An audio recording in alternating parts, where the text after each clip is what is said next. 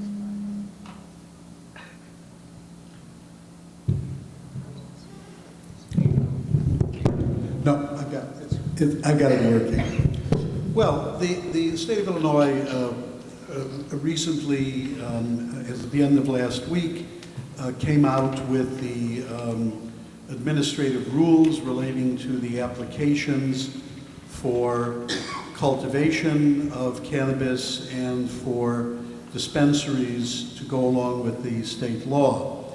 As you know, marijuana is still viewed as generally an illegal substance at the federal level, but states have been moving to allow either medical marijuana or even recreational marijuana, and the federal government has sort of stepped away from, they're basically allowing states to experiment in these areas.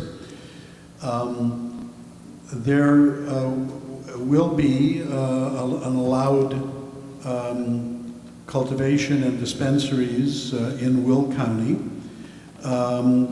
and applications will be made within several months for these situations. My understanding of the current situation is that at least one company has formally come to the village to indicate what they intend to do and to ask for a letter of support, which I believe the mayor has executed. I think that that company has in fact expressed some of the things that they in fact would hope to do in relationship to the village.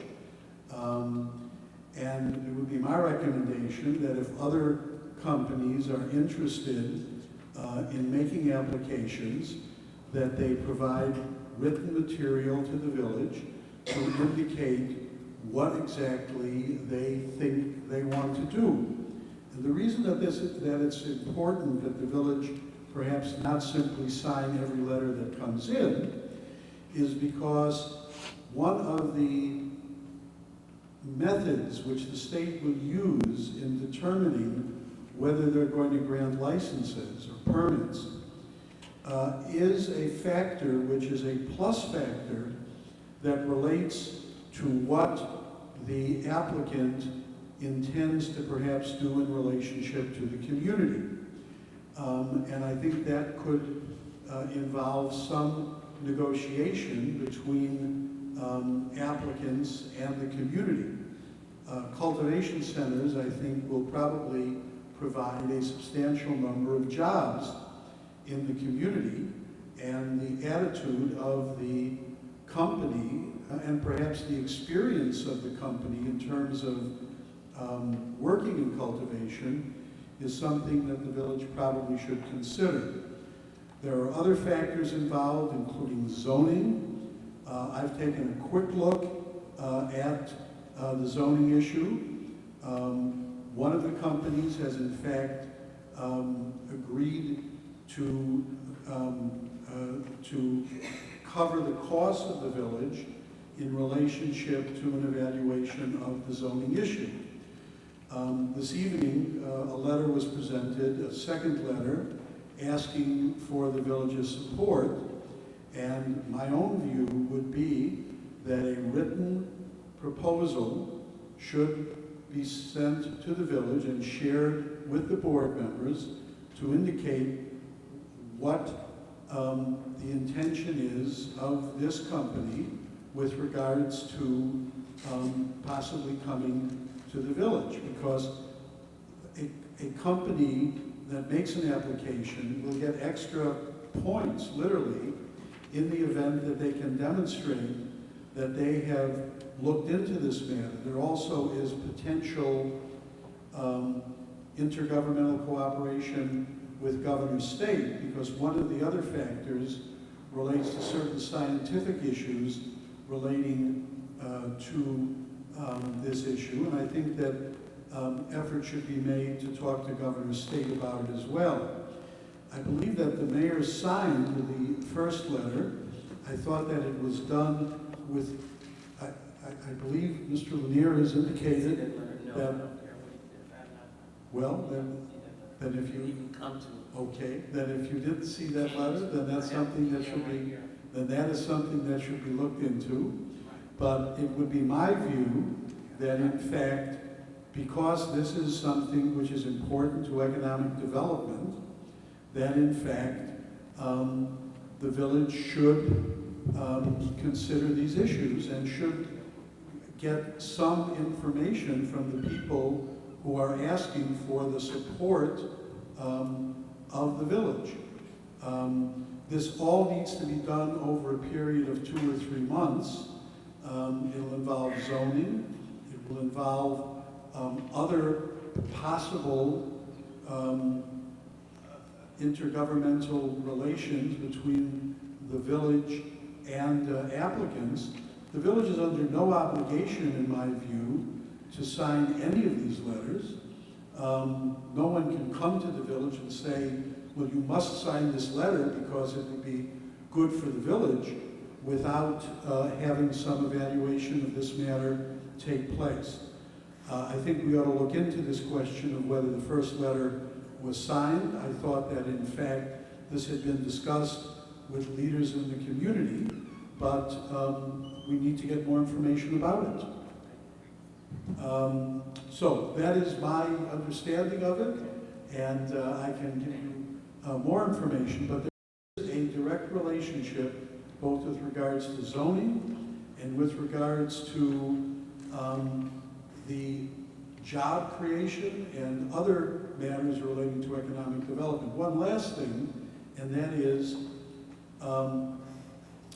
the sale of these products will result in sales tax, and also because it is anticipated that these facilities will use a substantial amount of electricity and a substantial amount of water, there also would be other implications in relationship to the village's utility tax.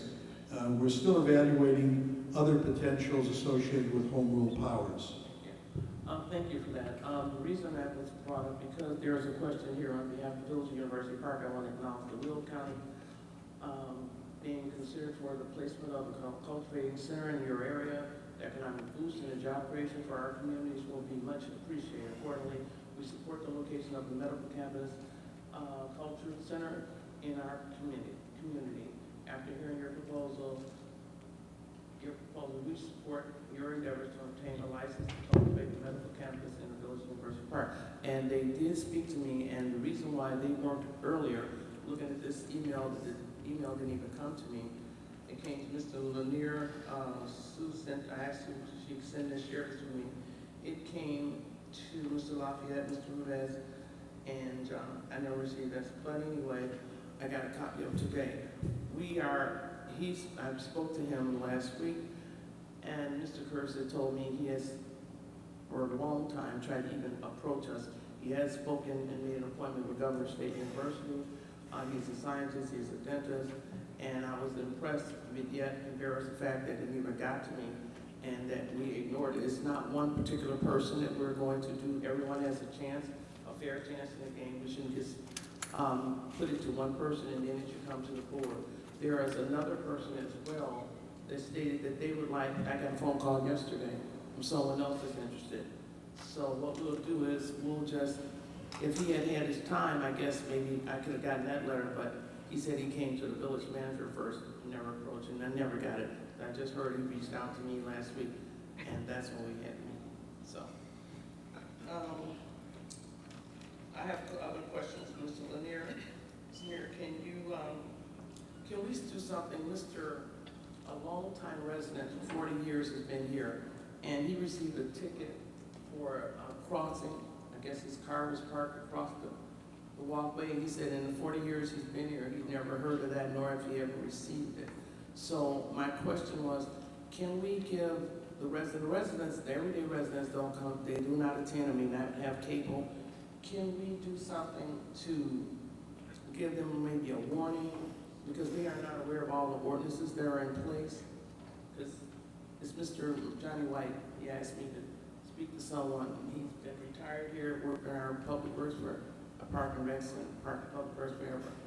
So is it something that we can send out to our residents rather than slap a $50 ticket on them? Can we talk to them, give them a warning, or I don't know, because they said they weren't aware of it, and that whole block received them.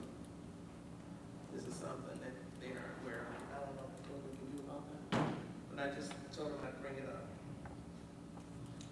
I'm not sure. We can't selectively enforce No, I mean, I'm not saying give him, I'm not asking that, I'm saying residents, he was the one that brought it to me and told me that everyone in this block was walked upon their resident, their area, and said that, he said other people are hiding their vehicles. I don't know what he's talking about with that. But my thing is, can we just, they're not aware of the ordinance, can we give them a warning?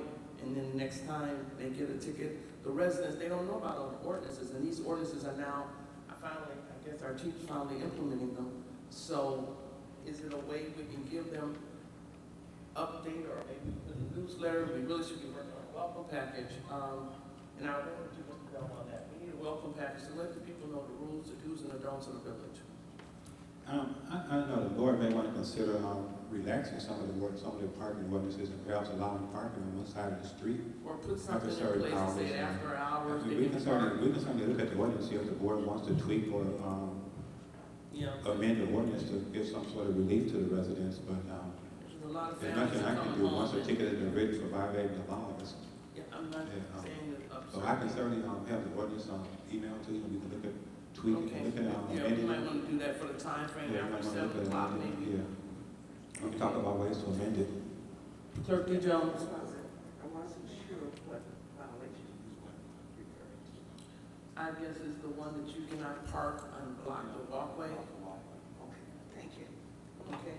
I mean, after a certain hour at night, kids come home, families will come and visit if they get something. Okay. Another question I have. I feel that the village, we need a topology in the village. Some type of, when I say topology structure, with the contract, who does what purpose? Because a lot of people are calling me, especially after the storm, they're not aware of who does what, who are we supposed to call for what, if this happens, where do we go, what do we do? And I made a request for a disaster plan to you. I sent you an email about the disaster plan we need to put in place, and that was a request made by one of our residents as well. If we have a disaster plan in place, which we should, it needs to be disturbed, I guess, in our welcome package as well. As to how do we take charge, where do we put people if it's a cooling situation, heating situation. The structure just needs to be done, who's where, and then people need to stay in their lanes of what they're supposed to do and how they're supposed to do it. Department heads. I'm gonna ask a question. You finish. The department heads need to know exactly what they're supposed to do. We need training. I've asked this request many times with Public Works. They need training. Maybe we should have people be apprenticeship programs so that we don't have to outsource so much of the money. People just don't know what they're supposed to do. I was at the golf course and there were so many people in that pro shop. I didn't know how many people were there, but we need to do something for them. So we do know some type of cohesiveness in the village. That's what I want to know. Next thing, are they going to put plants on those lights? Do we have any plans to put plants since the spring's been here? I've asked that before. Let me go to the first question. We do have a disaster plan. It's been in place for quite a while. The fire department has published this plan several times. I will talk to them. We'll have them condense it and make it available perhaps in pamphlet form for the residents so they can know these things or put them on at their fingertips. We can condense that a little bit and get that out for you. Talk to the fire department about doing that for you. I don't think Public Works has any plans right now. We didn't budget put plants on those light posts this year. We just want to put flags up again. They're conditioning the flags. What about the branch pickup? Do we have a plan for the branch pickup since the storm? The branch pickup has always been, I believe, every Tuesday. Okay. I mean, since the storm, it's not a regular pickup and it needs to be done. There's so many out When there. there's a storm, they pick them up immediately and then continue to get back on the Tuesday rotation. Okay, what about our kitchen golf course? Do we have a date on that? The kitchen has a soft opening today. Okay. I'll be sending out a number that they do have the fryers in. Expect to have it up full fledged by Sunday. And the memo will be coming out tomorrow. Okay, and again, are we gonna look into modifying our budget so we can get an HR position? Because the job descriptions, what they're supposed to do, who's hiring, when we're hiring, it's not posted properly. I just think we're doing a violation of a lot of labor issues. So I was wondering, are we gonna contemplate maybe putting back in for an HR person, this budget? When we bring the budget back up for review in August, there's certainly something to the working request. Yes, Mayor. Yeah, okay, go ahead. Okay. This question is directed to Chief Chelios. Chief Chelios, or Deputy Chief, I should say, we do have a disaster plan in place, correct? And I know it's probably needs amending and updating, but yeah. Yeah, Trustee Rudez, you are exactly correct. The plan we currently work under was written back in the 90s. Right. The main update that needs to be done to it is basically a reformat. What we're trying to do with our plan is align it with the plan used by Will County EMA, who models their plans off of Illinois EMA. Why I want to take that approach is because Will County's plans have already been approved by FEMA and DHS, so we know their plans are legit. And if we can align our plans with what they have in place when the time comes, if it ever comes, hopefully the plans will mesh a lot better and operations will flow a lot easier, especially when it comes to the things that happen after the event is over, when we're talking about recovery in particular. That is a part of any disaster that always seems to go the slowest, but it's often the one that needs to work the fastest for people to get any aid that's out there. So most of what is being discussed right now has already been updated. It's a matter of moving it up to your level to get it approved, to make sure that everything is done, because there's only so far I can take a plan and then it has to stop because the decisions are the type that I can't make just as a deputy of a department. So a lot of the issues of training and who would be responsible for what, a lot of that is done. As far as how information would get out, we could put what's called the basic section of the plan on the website. After that, That would be good. I would not recommend that we put anything that we would do in terms of operations or strategy on the website, because for every good person that can see it. There are 5 bad ones. Exactly, so. Okay, I can't hear him. What were we saying, Chief? All of this stuff can be sent out, you know, what I have done so far and what direction I'm willing to take this plan in. Any training that would be needed can be done for free on the internet through the Department of Homeland Security. They have a place called the Emergency Management Institute. It can be done online. Most courses that anybody here would need can be done between 30 and 45 minutes. They don't take very long. So most of, I know my department is good on the training they need. I know I've gotten certificates from most of the police department as well. Public Works, I'm not sure, because I know there's some new faces down there, so I would have to check with them to make sure. But yeah, I can get out what I've gotten so far and see what everybody thinks about it. All right, we surely appreciate that. And the mayor somehow doesn't have a copy. Make sure that she gets one. no, I have a copy. I want to present it to, let me make that correction. I have it. I'm just making a statement for the public. The public doesn't know about that.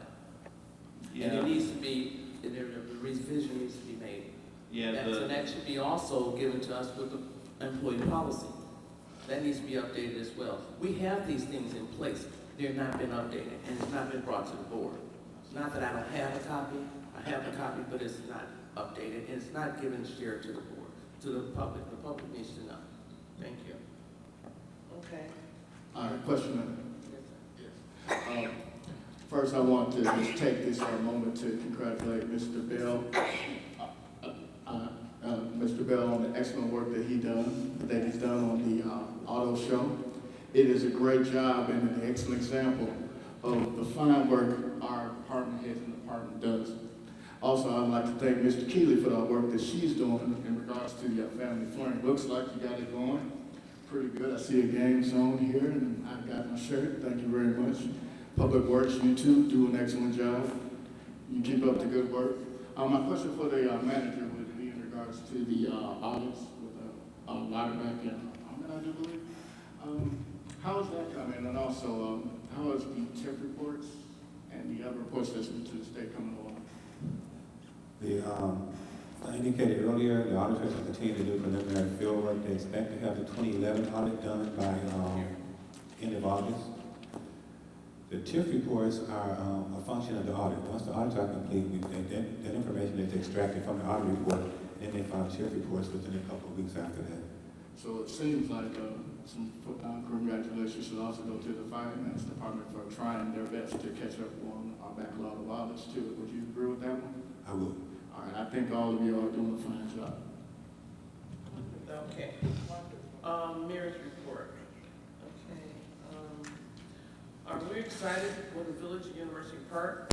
Robinson Engineers called today to say the University Park project was awarded officially to Gallery and asphalt section from Central Avenue just west of Home Avenue. So we're applauding. I'm happy that we're moving on. Another great thing for University Park, the groundbreaking ceremony for the parkway has been discussed in the pre-construction. That meeting will be in Schaumburg with IDOT and FHEA, and that will require us to have, it's going to be scheduled. Also, the Governor of State, they're planning a ribbon cutting in phases.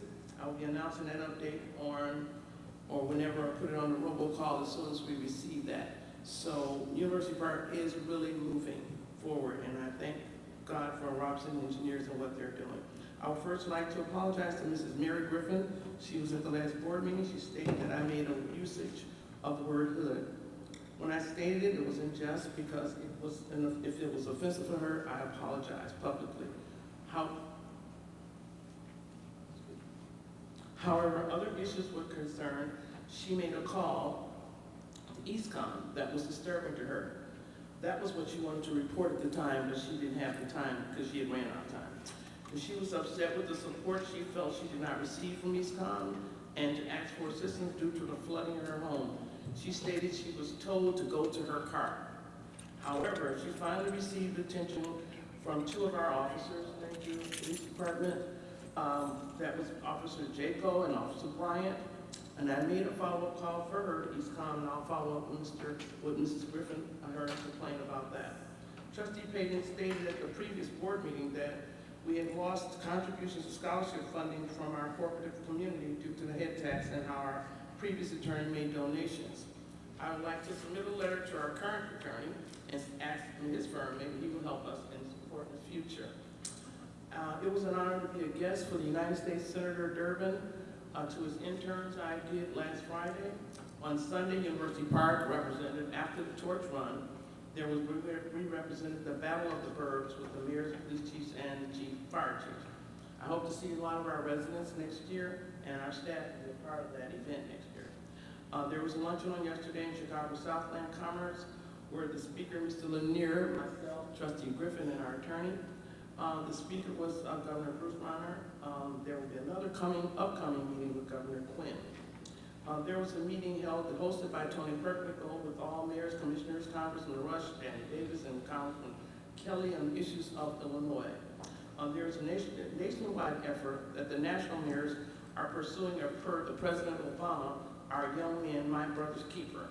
You will get a flyer and recruiting your expertise and assistance if you so desire. I also have already started the charge and have volunteers in various areas of expertise, mentoring, education, and professional behavior training.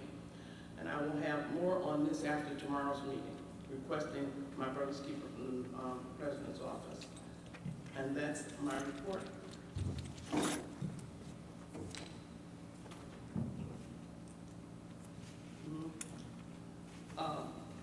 There was one more, I'm sorry. There's one more issue that if any of you, I hope I made that very clear about the mentorship. If any of you out there that have expertise in education, training, because we have one with etiquette, they're going to come and give us some help on my brother's keeper. This effort, I don't know if you've ever heard of it yet, something that the president is doing to try to help our young black men on the street and make them a better person and what they're going to do. Okay? So if you have some, please give us a call. Please. Okay, committee and commission reports. Mayor, I have something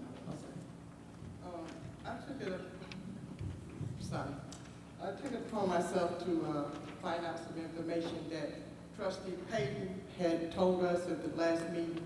He had said that we turned down a building, this board turned down a building that people wanted to come in and build for free. All right, we all know we big girls and boys, we all know there's nothing for free, okay, in this world. But I did some research and I found out that Markham had the same idea about this building, but they paid $10 million for it.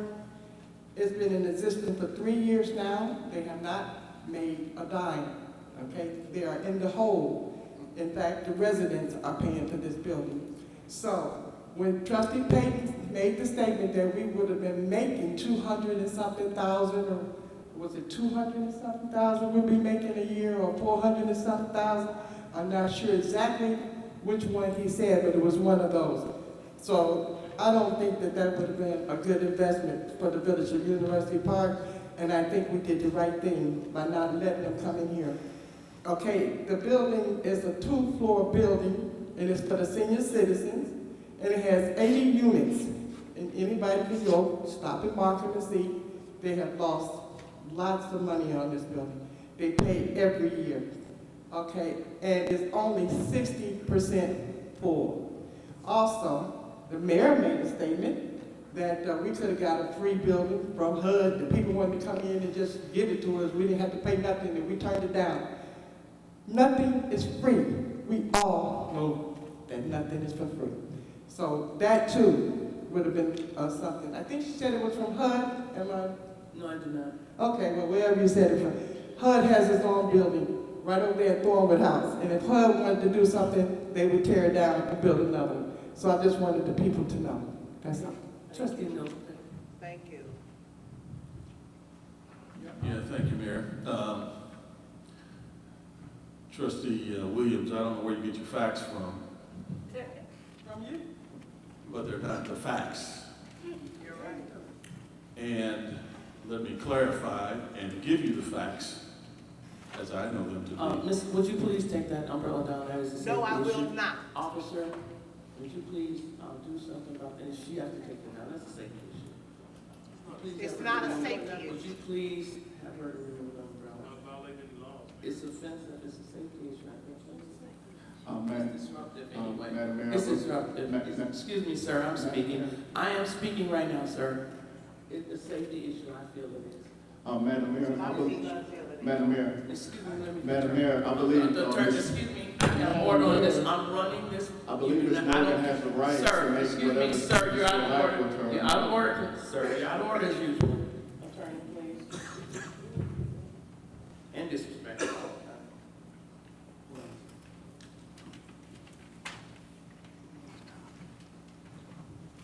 Oh, it's campaign.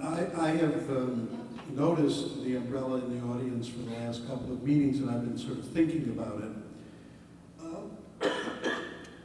My thought is that the courts have held that if it doesn't disturb a meeting, that people can come to meetings with T-shirts that have messages on them, and even if it isn't something that you like, if it doesn't actually disturb the meeting, it's an expression of the person's constitutional rights.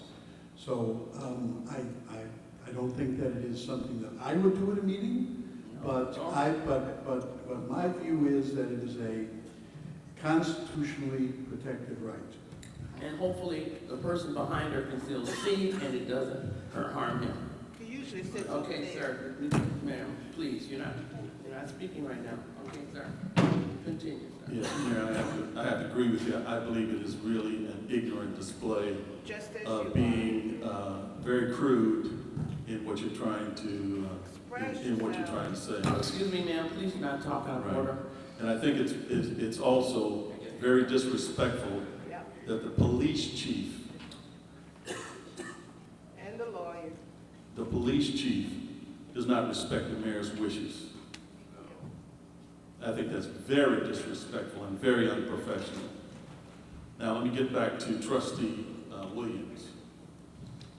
I know you're saying this to try to, in my opinion, justify the head tax that you, Trustee Oscar Brown Jr., Trustee Keith Griffin, and Trustee Joseph Rudez III passed, because I made the comment that it was the height of hypocrisy that you're going to try to get revenue when you turn revenue away. The fact of the matter is that Mr. Gamble, a black developer, came to this village and requested, through Community Living Solutions, to build a senior citizens complex.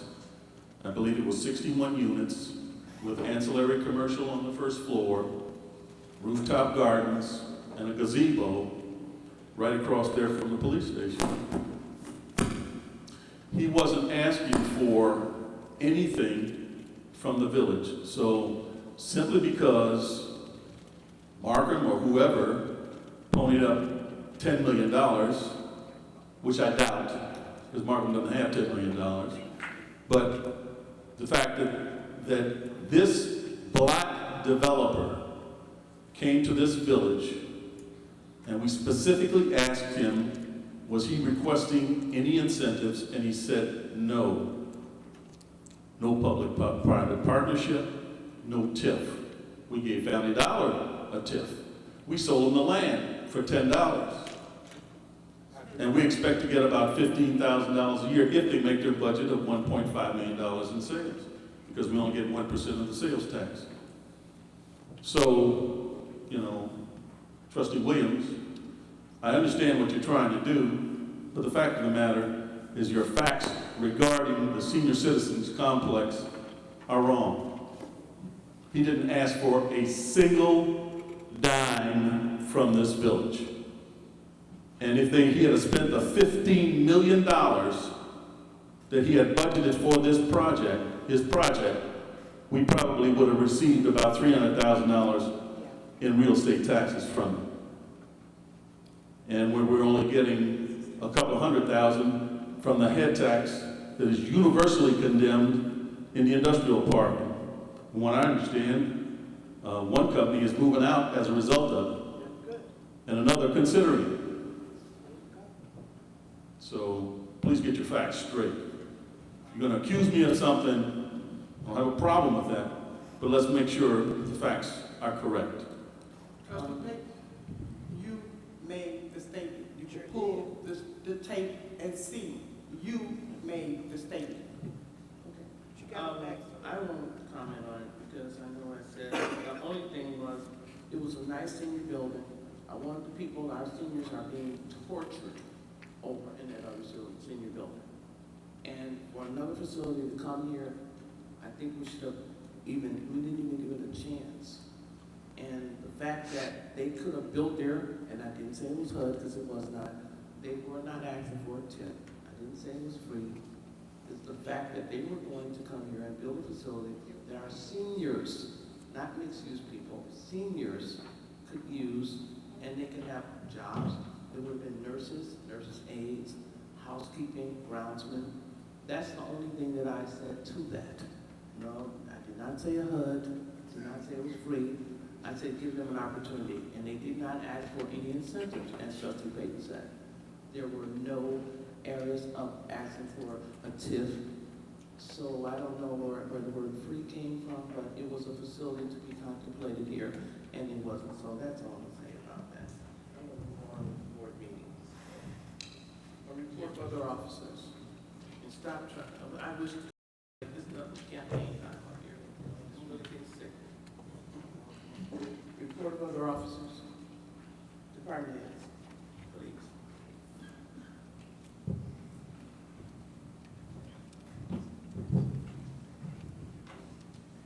Madam Mayor, board members,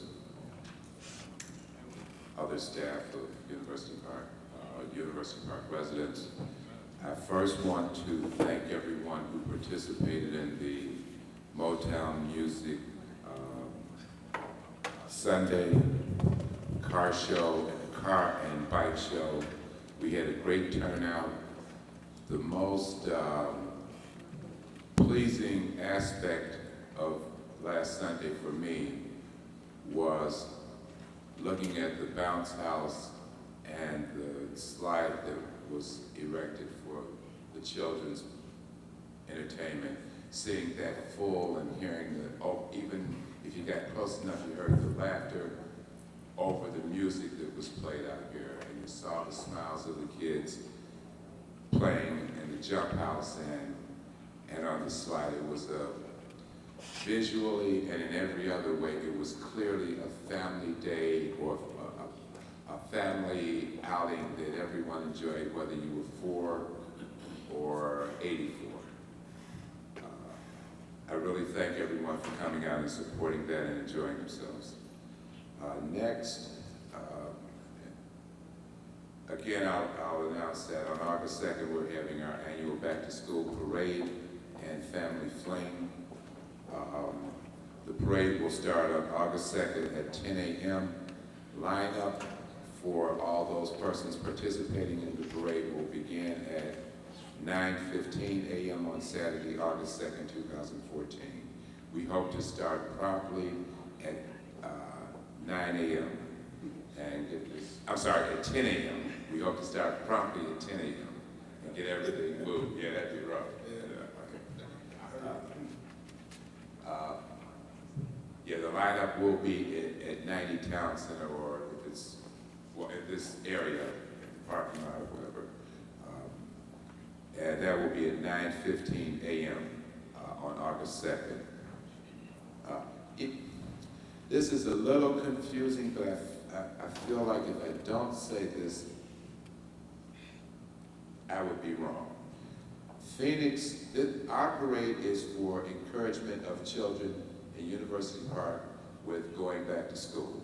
Phoenix, Illinois is doing something comparable to us, and the children in this area, the children across the country need encouragement. So I'm going to say that if you happen to find yourself in the Phoenix area on August 2nd, and you can't make it back home to University Park to participate in our parade, we want you here. But if you have to be in Phoenix, encourage the kids there also. Go out and support their parade if you happen to find yourself you can't be here. I just thought that was important to say. Also, please take advantage of the Workforce Services Division of Will County's bus that comes out to the parking lot right outside of Village Hall every Tuesday. They will help you if you're looking for employment. They'll help you complete, they'll sharpen your skills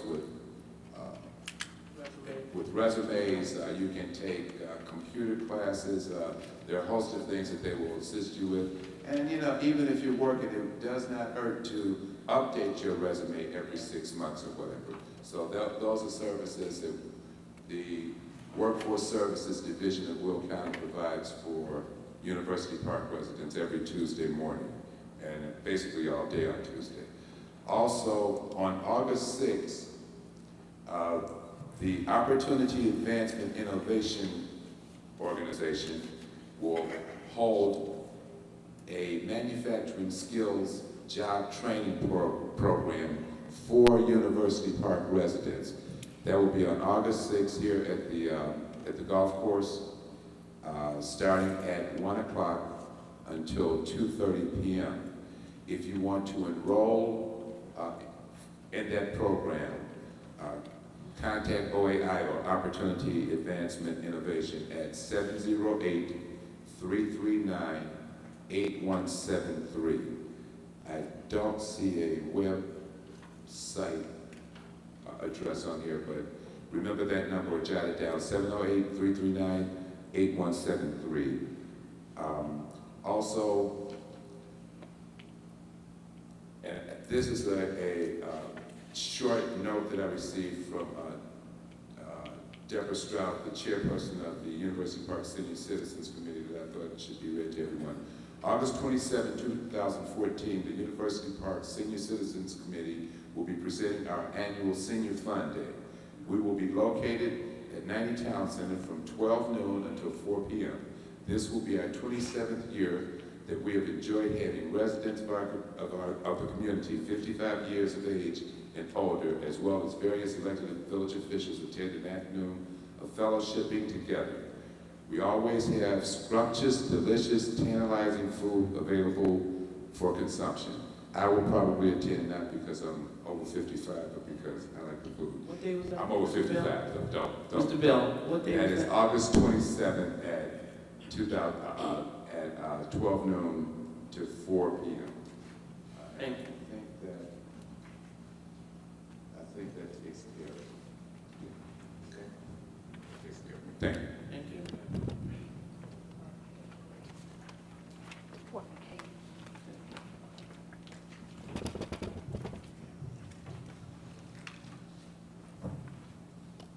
Good evening, everyone. Cable reporting to this evening. Just like to report that we did cover the auto show on Sunday evening. We will be seeing that on TV this Friday, as well as the high school had a play this evening, so I had the intern and summer worker go over and videotape that as well. Lastly, I would like to let our young broadcasters know our first field trip of the year, WNBA, on July 31st. We're going to be going to Allstate Arena. So I did send these out to all the former young broadcasters. Please get it back to me as soon as possible. If you did not receive yours, please give me a call at 534-3211. It's on a first-come, first-served basis. I'll have limited seating. But if you would like to attend, let me know. I'll get your permission slip. Actually, I just need a count. So if you give me a call, I'll make sure I get you this, and we go ahead up to the WNBA. Thank you. A question, are we going to put a schedule, is there a schedule back on the agenda on the cable station? As far as your events and shows and what's coming on? The program? Usually program schedule. Yes, ma'am, that's I on. haven't seen it. Okay, Yeah, I can get you that time for you. please, thank you. Okay, any others? Good evening, Mayor, Board of Trustees, and residents. Just wanted to let the residents know that if you ride over to Palmer Park, we officially have our wonderful trash cans for puppies, dogs. So if you have a dog or puppy, please, please, please use this wonderful container, because we want to make sure when the football players and the cheerleaders are out there, we don't have any problems with kids stepping in any waste. Just wanted to make sure, as James mentioned, that the family fling is next Saturday. We are very excited about it. Trustees and Mayor, you have your wonderful item that I need you to smile and look real nice and wear next week. It's a possibility that the mamas might be in the parade this year. It's a possibility that might happen. But just to let you all know the lineup for the activities. The information booth will be immediately when you come out of the parade. It'll be the persons, people that you'll see, they'll give you the actual schedule for the day of operations. We will have a senior corner, so we'll be playing some cards, some bingo. We do have our kids zone. That'll be from 3 to 6. The book bags will be from 3 to 5. We have an adult softball game that will start at 4:30. Then the All-Star game will be at 6 o'clock. We have a 3-on-3 basketball. That'll be starting up. We have a variety of vendors. And to close the evening out, we will have a movie at the park. I need to take this opportunity to especially thank Faith Movers Church. They donated this year $2,500. So that has been a way where we was able to get additional book bags, as well as the school supplies, and as well as food. The free food time will be from 12 to 2, but we will not limit anybody that would like to have the free refreshments with the donation that the church gave us. So I wanted to take that opportunity to thank them publicly for their participation. And they will also send volunteers Friday night when we pack the bags, as well as participate with the family fling as a whole. So thank you so much to the pastor and his members for their contribution to the village. You got enough candy? Yes, ma'am, I do, and I will make sure you guys have. But again, I'm gonna be the parade candy person, so limit your hands. Our congresswoman said that she was going to be busy, but she's still going to attend. She said she'll be there. Yes, ma'am, and I'm going over there next week to take her Grand Marshal shirt. Okay, thank you. Look forward to that. Anyone else? General public. The general public session is limited to 30 minutes of public time. If you're interrupted by the board, we will deduct that from the 30 minutes. No, I didn't say 30 minutes per individual, but I do want to indicate, because the board sometimes has comments, and I think that the intent of the board is to allow 30 minutes of time for the public, and each individual is allowed to speak for 3 minutes, and we really would like to ask you to stop at the end of 3 minutes, and at that time, if there's something else you want to indicate to the board, you can submit it in writing. Ms. Ryan.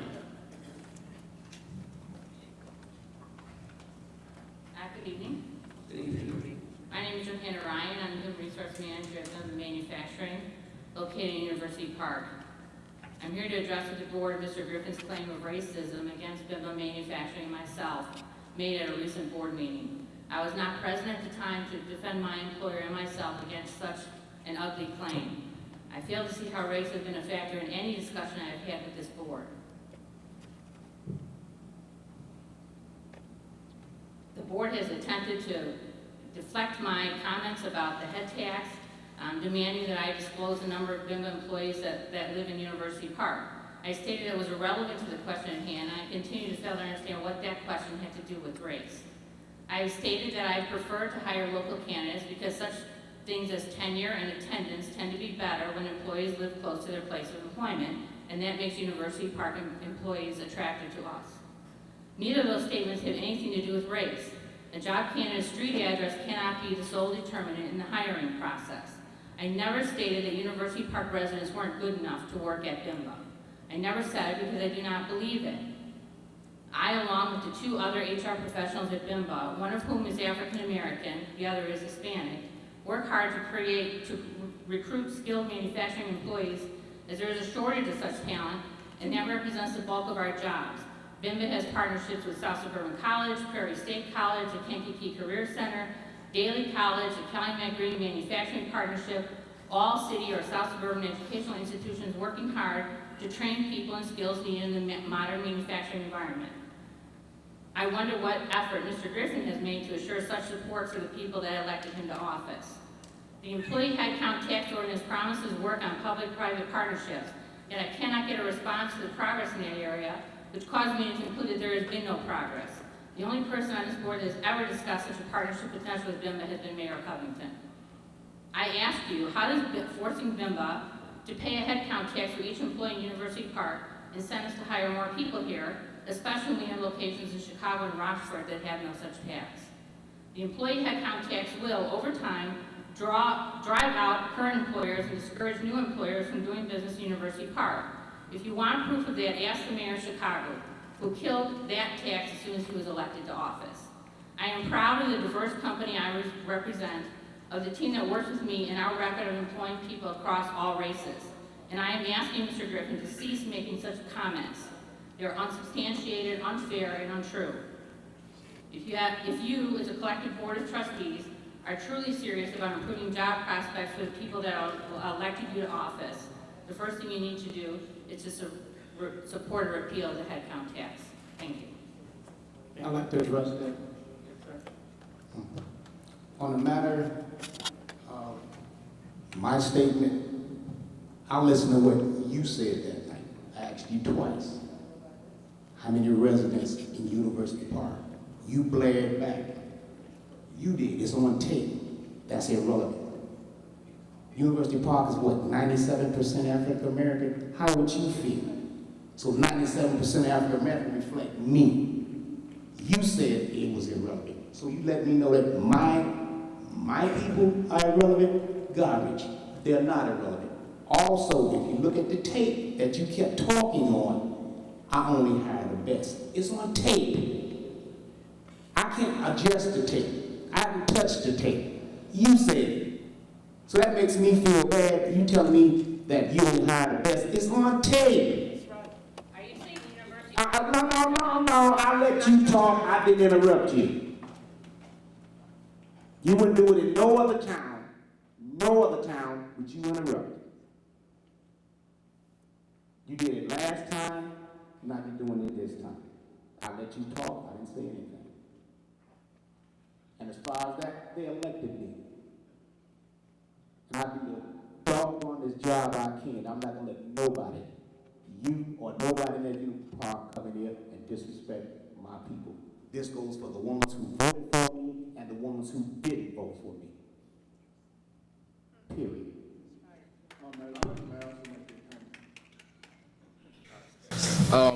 As far as your request for a number of employees, again, I do believe I want this to be an incentive for you to hire University Park residents. If you hire University Park residents, you pay a lower rate for that employee. The number of, quote, local hires you have at Bimba, according to your head tax disclosure form that you're required to fill out as part of this, is 1. Now, I don't know how much that shows your commitment to local hiring in University Park when you have about 253 according to your own disclosure. But it is up to you as a human resource manager to show some improvement in your local hiring efforts with your company. As far as what we can all say that we wanted to support and we have tried to support that our village managers commented on today in regards to trained people, we have all been in support of a technical resource center since 2011, and some of us even before then. And we would like for you and any company that's here to partner with them so that we can have local training for our local residents here in the Village University Park. Thank you. Okay, Ms. Mildred Morgan.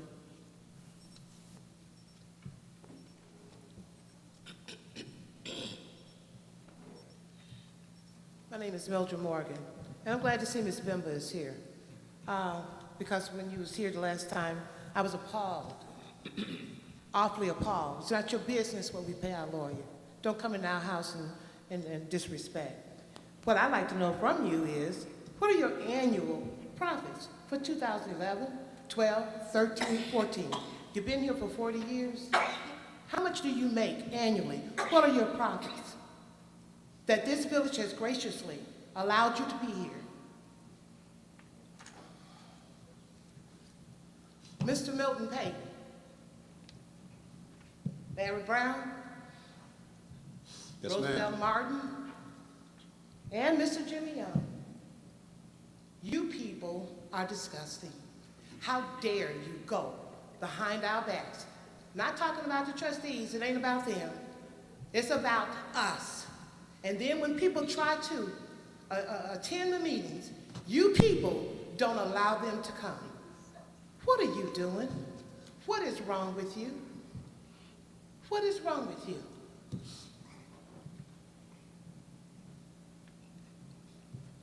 The word trustee, I mean, does that mean anything? Trustee. There's somewhere in there, there's trust. I ask that you be removed. You, and also your mayor. I will never ever call her my mayor because she does not represent me. This woman sits and says all the time, I'm a black woman, I'm a black woman. Well, everybody can see you're black. But there is a question about your gender, especially when you go around and you're telling... Can she sit down, please?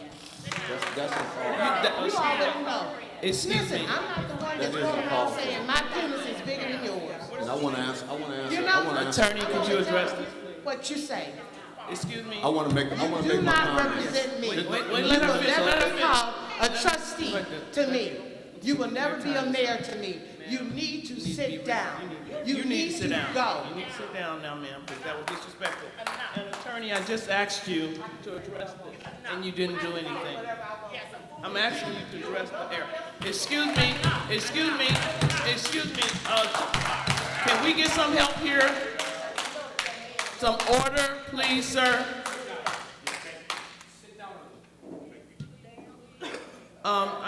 Attorney, can you please tell me here, I just asked you to address this, what just happened. Well, you wanted to address, let me, Sir. yeah. Well, the agenda for the meeting talks about the, Civility, what about that? well, actually, it says, "Mayor will limit participants in a debate and will close off protracted, repetitive, irrelevant, or abusive remarks." And I think that that was an abusive remark, and in fact, you asked the person to sit down, and they did it. They didn't. And nothing was done. Excuse me, I want to make a comment. Yes, sir. Ms. Mildred Morgan, first off, I am not a you. And I've never ever called you other than your name, and I would expect the same from you. I am not a you. My name is Larry Brown, and I am an elected official. And you know, yes, we did. We had a meeting with it was like maybe 11 members from the industrial park, and you can have your umbrella up. That stuff doesn't faze me. I would tell you, had we done our due diligence, Trustee, we would have. No, I don't have a problem. I can speak louder than that. Okay. We spoke with one company, National Tube Supply, who told us that they have a turnover rate. They hire individuals, 4 to 5 individuals every month because of the low turnover rate. That they have Davis Staffing is doing their hiring. We were told by these individuals that they are willing to steer those individuals to get people from University Park to work there. The second thing that they discussed with us was police presence in the industrial park. They said there isn't any. They have equipment's coming up missing. When they call, nobody shows.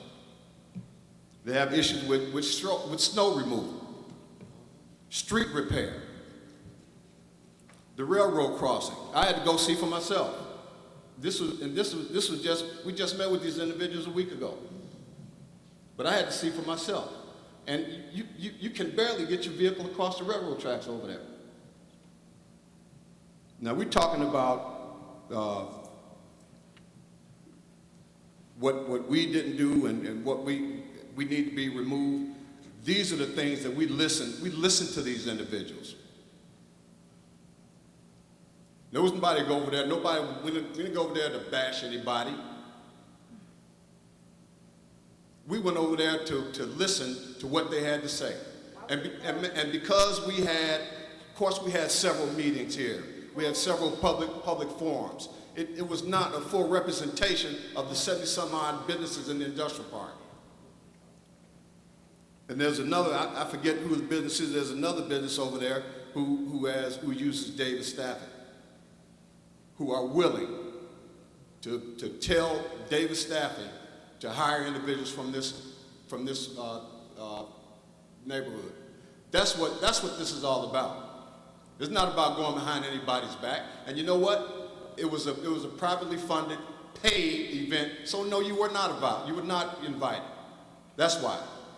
You didn't pay for it. That's why you weren't invited. Yes, ma'am. Yes, ma'am. And you know what? I'm going to keep doing the things that I know that I'm supposed to be doing for this community.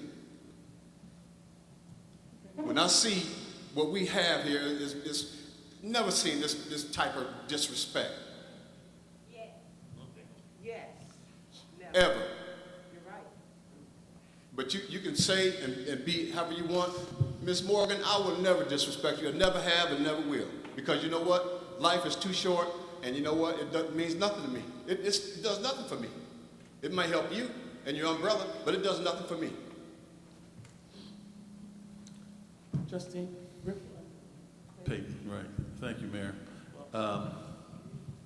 Ms. Morgan, when you bought lunch for me and my wife about 2 years ago to discuss the village's business, when I left that meeting, even though, again, we had a difference on what the real facts were, but I thought we had a good discussion.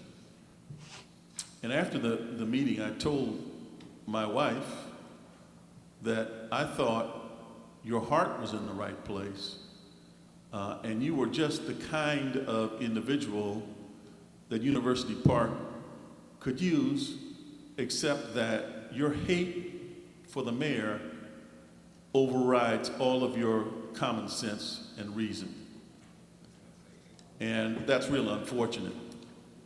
And what's even more unfortunate from my standpoint, my opinion, is that you work with children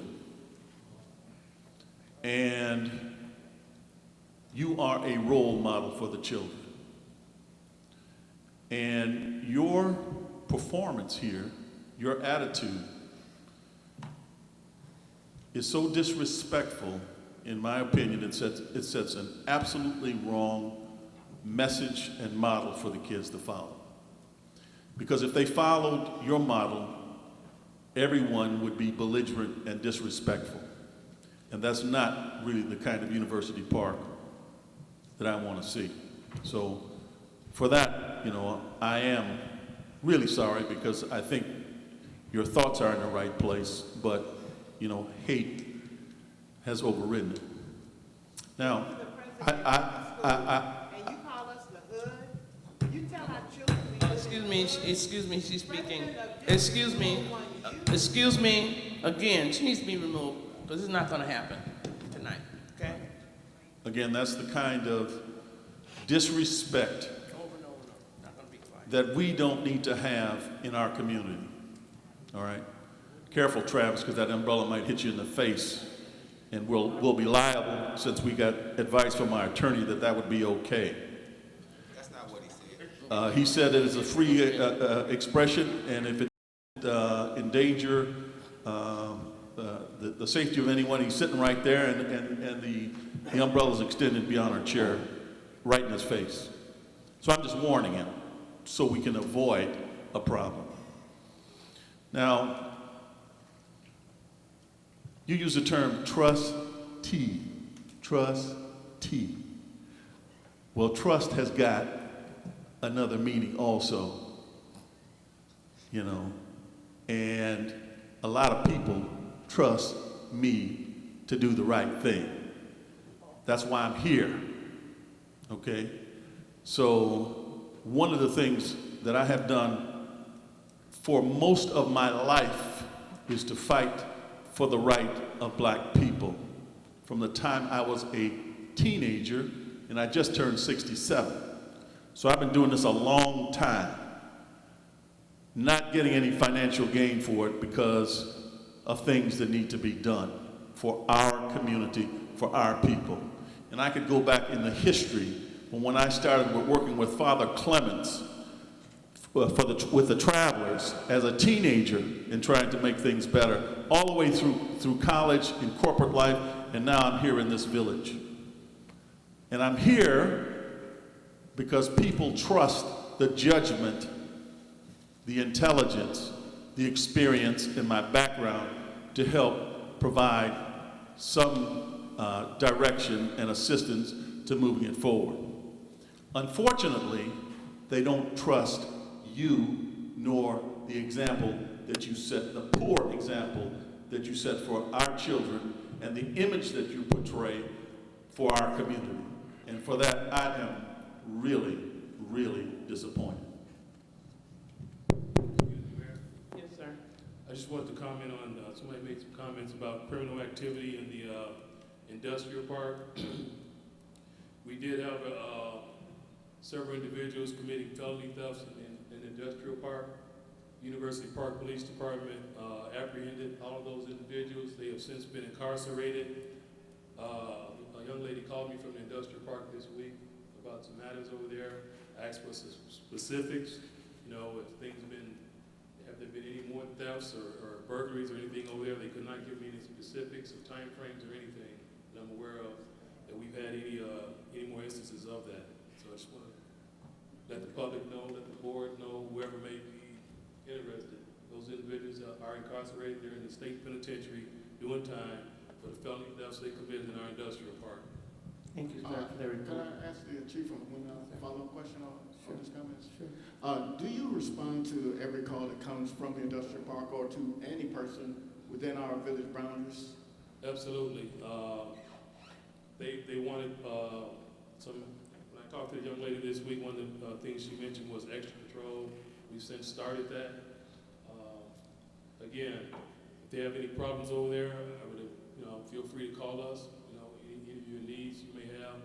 We just partnered with them. As a matter of fact, a lot of our industrial park constituents partnered with us on some drug-free school books for children and such matters as that. And they're being distributed in this village right now. We appreciate them partnering with us on that. Thank you. Thank you, Chief. Trustee? Yeah, Chief, a couple things that some of the companies brought up there regarding police protection. One, they felt that there needed to be more police patrols there. And the other thing they said was that the police were very slow in responding. There was a situation where, and I don't know if it's the same company, where they were coming in stealing the tires off the trucks. And there was a red pickup truck that they caught on a security camera, but they couldn't read the license plate. So I don't know if that's part of another company complained about, and this is a different company that came in and stole tubing from them. So they were very concerned about that and requested that perhaps a little bit more visibility would be something that would deter some of the crime that was occurring there. Yes, sir. I discussed that with the young lady I talked to this week. Some of the members of the little crime group that we have incarcerated were part of that. They were still in the spare tires from underneath the truck. We haven't had any more reports of that. And I asked her if that was still happening, or if they were aware of that, if they could, again, give us some specific, and they could not. You're aware of any of those things, feel free to give us some of those, please. Okay. Thank you. The question for Mr. Payton and Trustee Larry Brown, the people that hire, the people in Industrial Park, I heard Ms. Ryan say that they come from temp services. So is it that the temp service review and interview the people, or is it the companies? Right. Who do we hold accountable? Yeah, well, it's like back in the day when I used to be in corporate life. We would use a temp agency to hire employees, see if they worked out. They didn't work out, and you brought in some other folks. And a number of the companies are doing that. We talked about what Director James Bell talked about. We shared with them the plans for the job bank. The problem is that right now, as it exists, is that the applications are going to the wrong place. So in working with the industrial park, we will develop a process that will match with what you're trying to do in terms of resumes. Because every one of them said they would love to hire University Park residents. And for the same reason that Joanne indicated, that they're closer, they could be more reliable, employees and so forth. And all of the companies there also were very diverse companies. As she indicated, she's got an African-American human resource person and a Latino. They just don't happen to be University Park people, so we have to do a better job of communicating with the industrial park and working with them in their process to get the resumes to the staffing companies that they use. Not all companies use staffing companies, but those that do that. And they indicated that they would provide that direction for the staffing companies to consider and give a priority look to University Park residents. Trustee Payton, I think the problem is that there's a process in place already that's going to wind up working in the long run. But anything new, you must give it an opportunity to work, first of all. And then for two elected officials to take private citizens to our industrial park and bargain on behalf of the community, that's outlandish, because that's disrespectful to anybody who sits on this board. I've not taken any private citizens anywhere, trustee. If it don't apply, let it fly. I didn't say you did. Well, you need to take your own advice. It don't apply to me. I didn't say But you You did. put me in it. You put me in it, so I'm gonna say something. Well, your name's on the signature, so I guess you are in it. Okay.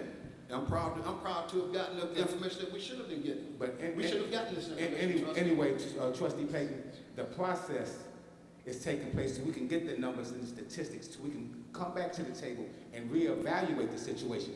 But with outside interference and going against your governing body, it doesn't help anybody whatsoever. It's almost like an act of treason against the government. Once already, Treason. Trustee, come on. once already, Milton, you've already went to the opposite attorney and gave my game plan. How many times does that have to continue to happen? You've done that on numerous occasions with your developer.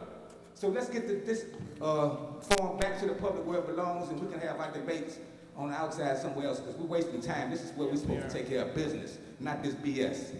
Mayor, comment on that. First of all, trustee, for you to make accusations like you just did is similar to the accusations that Trustee Williams made a little earlier, and that what Mildred Morgan has done here also in misrepresenting the facts. I am a trustee, just like you are out here doing things that you don't think we know about on behalf of the village, that I think I am very well qualified to do. I've been on the other side for 25 years as a corporate executive. I understand that. And we weren't there negotiating anything on the part of the village. As Trustee Larry Brown said, we were there to listen to what they had to say and to pass on some ideas that we had. And we're going to continue to do that. Okay. Because we are qualified, bona fide, and laid to the side to get it done. And we're going to do it. I can dig it, but you know what? Okay, you know what?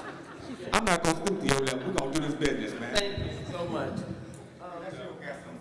Yeah.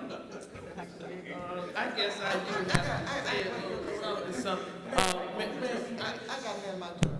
I'd like to know from Trustee Payton, if this, and Trustee Payton, Trustee Larry Brown, the other people, James Young, what's his name, Roosevelt Martin.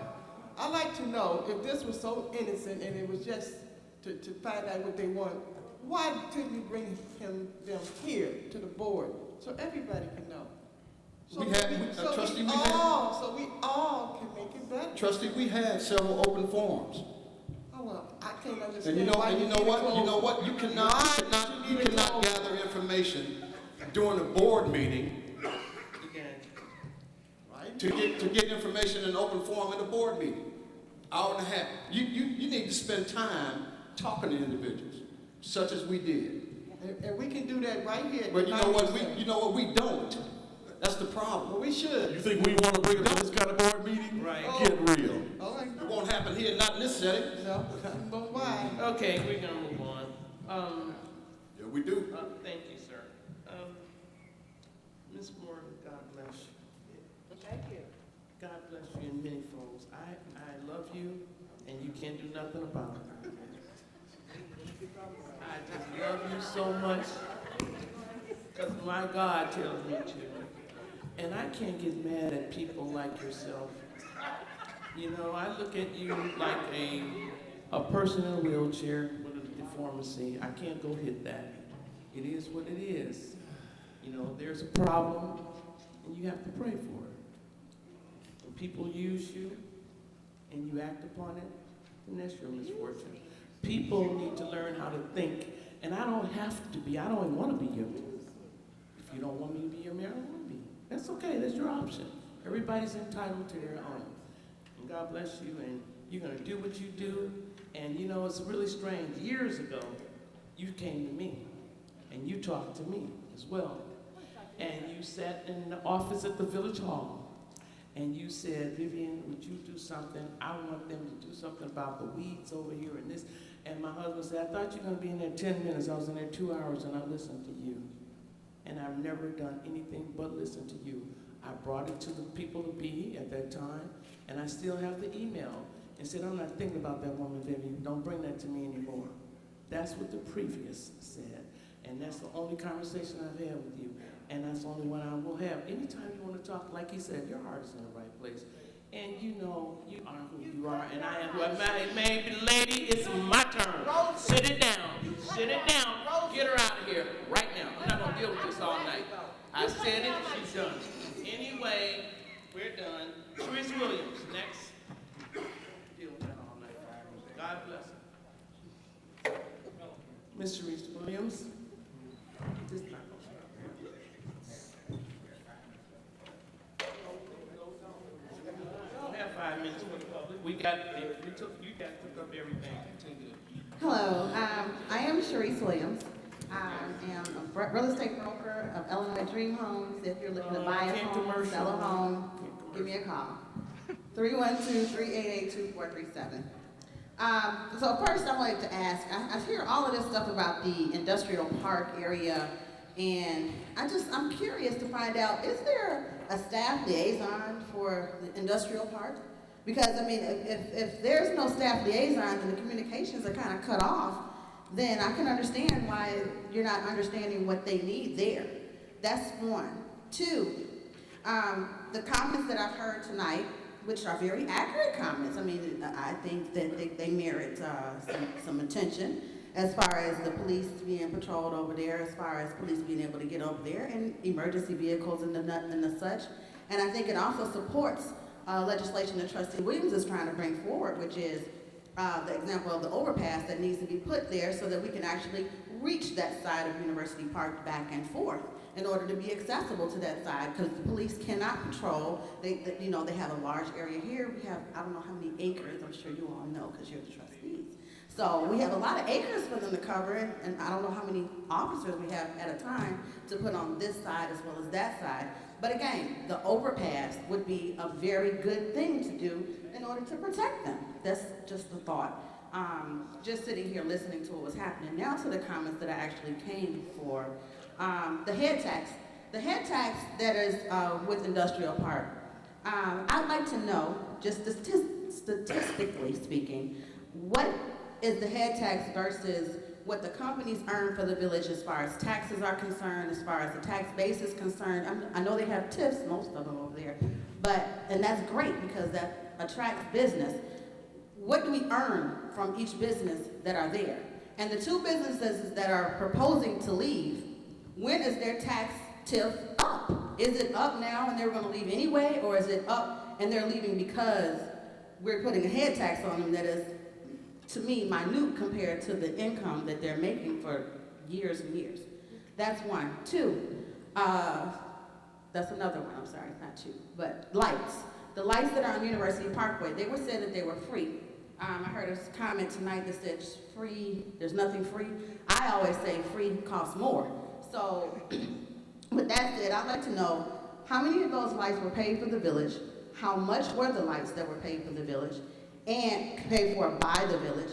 And I know that was supposed to be in a situation where the individuals inside of University Park, Industrial Park, were supposed to donate to the lights and adopt lights individually. I'd like to know who adopted lights, how much they were paid for, and how much we actually gained from the lights that were purchased. And I think that's about it. Oh, for the temps that were being hired, we're talking about temporary services that are Davis and staffing services. If we send individuals to the staffing to be hired for University Park, I'm sure that the companies inside of Industrial Park can do the same thing, and the individuals come from University Park. Your time is up. Okay, thank you. Last question. When does the GED classes start? I'd like to just respond to one thing. Ms. Williams, I'll respond to give you a prime example. For instance, there's one company in Industrial Park that receives about $5.9 million annually from the village on rebates and real estate taxes rebates. And we receive maybe $12,000 to $15,000 annually from a head tax. Do the numbers. We pay out about $5.9 million annually in TIF reimbursements. But as the new head tax is established, we're only receiving $12,000 to $15,000 in revenue from a head tax. That's a comparison. Thank you, sir. Trustee? Yes, the companies that we met with, including Bimba Manufacturing here, who employs close to 250 employees, don't have a TIF. Most of the companies in the industrial park don't have a TIF. Okay, that's the first thing. So you know, when you say that they're not paying their share, those companies over there pay a higher rate of tax than we do as homeowners. Businesses are taxed more on their real estate than homeowners are. So we need to get all of our facts in the right place. Now, there are some companies over there, some big ones, right? Clorox and some others that we made some bad deals on in the past. And we're paying for it. But a company like Bimba that's been there for what, 38 years? 40 years? Has never had a TIF. And the tax is an employee-owned business, so we're taxing the employees to the tune of $120 a year out of their pockets, because it comes out of the profits.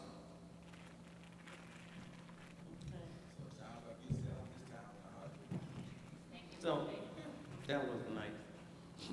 Well, some of them, and to add to that, some of them, what she said, they're paying the taxes. Now, if 3, as I heard, leave, who's going to make that money up?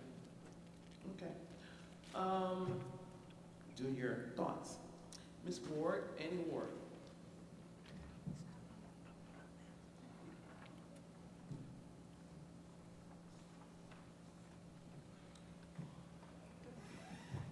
Good evening, everybody. Good evening. I hope everybody's day went well. Today I want to talk about the hood, and maybe we can put it to rest. I have 4 pages of definitions about the hood. And in these definitions, there is not one negative or derogatory definition about the hood. There is priesthood, childhood, there is adulthood, and those who think they don't live in the hood, you do live in the hood. Because you live in the community, okay? Yeah. And that's called the neighborhood. Now, on behalf of CCC, coming soon, we're going to have a memorial dedication for Ed Palmer. The time and date will be announced later on. And don't forget the night of the races. That's Saturday coming up, the 26th at Balmoral Park. If you're interested in tickets, see me after the meeting. Be glad to sell you some. Now, I want to refer to the letter that was read last week. I know that letter was intended to be a negative thing when it was introduced, but as it was read, it turned out to be a positive thing. And I just want to applaud the 4 men that was on that letter and for their education and professional credentials. They're excellent, and I applaud you. Thank you. Thank you. Laverne Williams?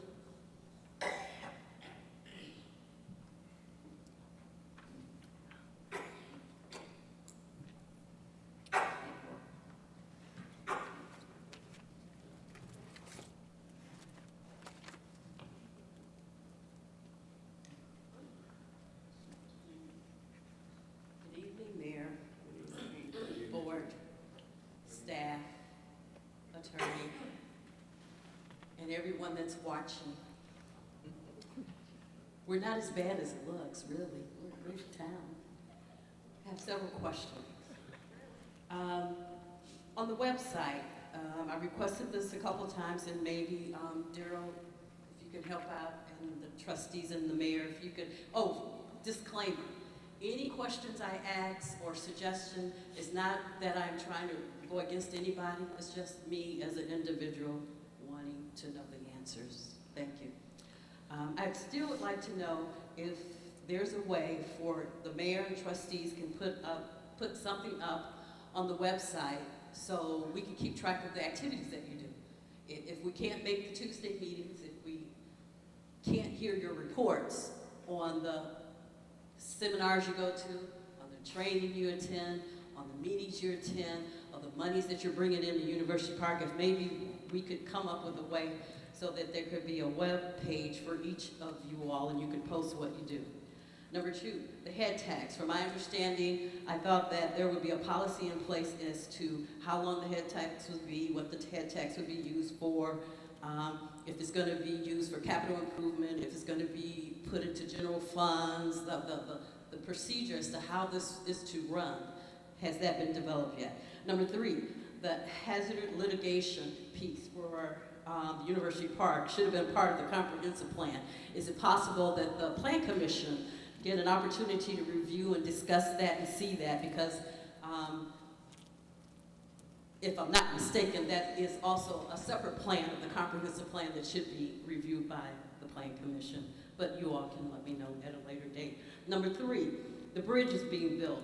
Have we decided to add more money into building pipeline that's going to go to the east side, that's going to travel underneath the I-57 expressway to provide water and sewer for the development that's going to take place on the west side of I-57.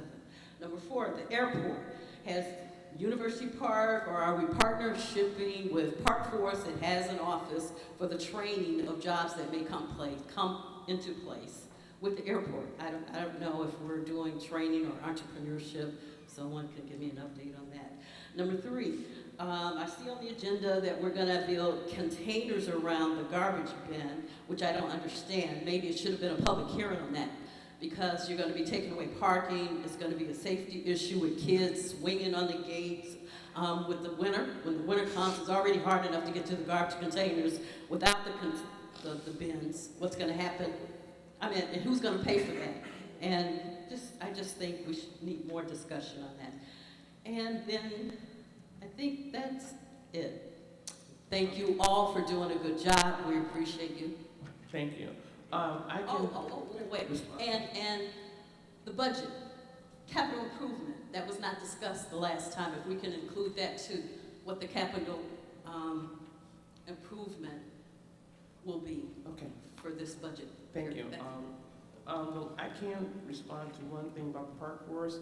There is a resource center set up for that, and we are in partnership in negotiating that talk. As far as the bridge, someone said earlier, I know our trustee is on that, but we've investigated over and over and over, and that's an IDOT issue. I don't know if there will ever be, and there will be forever, they said, for that, and it's billions of dollars. So I don't know, that has nothing to do with the village. I want that very clear. We can't do anything with that bridge. That is something that IDOT, we had our engineers look into it, they came and explained it, IDOT explained it. That's an IDOT project. We can't do that. Mary Smith. I'm sorry, you're saying take the water from the east side? Well, I understand that. That one I have to get with the engineers on. The other two, that's on. Mary Smith.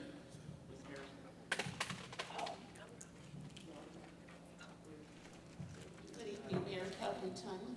Yes, ma'am. Board of Trustees and staff. Good My evening. name is Mary Smith, and I am a resident of University Park. I have comments, actually. I'm very upset about how the board communicates before the public. I'm upset about the disrespect to the mayor of University Park, as well as each other. I'm upset about the fact that minutes with the board has to be requested by a trustee rather than given. And the fact that whoever's in charge of that cannot give a date time is totally unacceptable. I'm upset that our police officers wait to be asked to remove someone who's being totally disrespectful to the mayor and the citizens of University Park. And I need to underline to our trustees, you are trustees of the village of University Park. Even though the number of African Americans may be large, we have Caucasians, Hispanic, and Oriental. You are trustees for all of University Park. I'd like for each of you to consider before reporting an act or word, consulting with the person that you're reporting that word or act on and getting the facts before you come before the village, before you come before the television cameras and report an inaccuracy. At least give them the courtesy of hearing their side. When you disrespect each other, you don't just disrespect the trustee you're talking to, you disrespect the citizens, and I know you can do better. I've seen this board do better. We have had Caucasian mayors, white male. We've had African American mayors, black male. This is our first female African American mayor, and she is getting prompts and consideration from all over this nation. You mean to tell me that her village cannot respect her position? It's not a matter of liking her. It's not a matter of agreeing with her. She holds that seat, that position. And when she asks something, it should not be said that I have to go to the legislative. She is the legislative. Do it. No one is going to come into your home and disrespect you or your wife. Why would you disrespect me in this board or your mayor or allow anyone else to? And that's all I have to say. Thank you for listening. Thank you.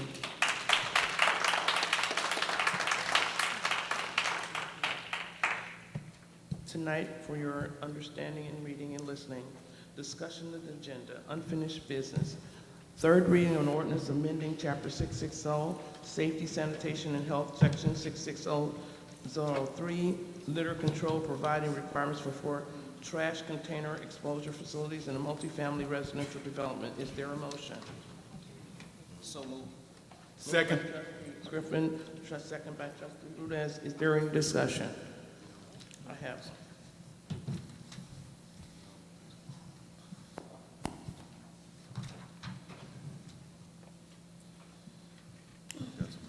Yes, I'm sorry. Comments? Yes, earlier I kind of followed up and requested the apartment complexes that would be impacted by this, and in conjunction with Ms. Laverne Williams' comments,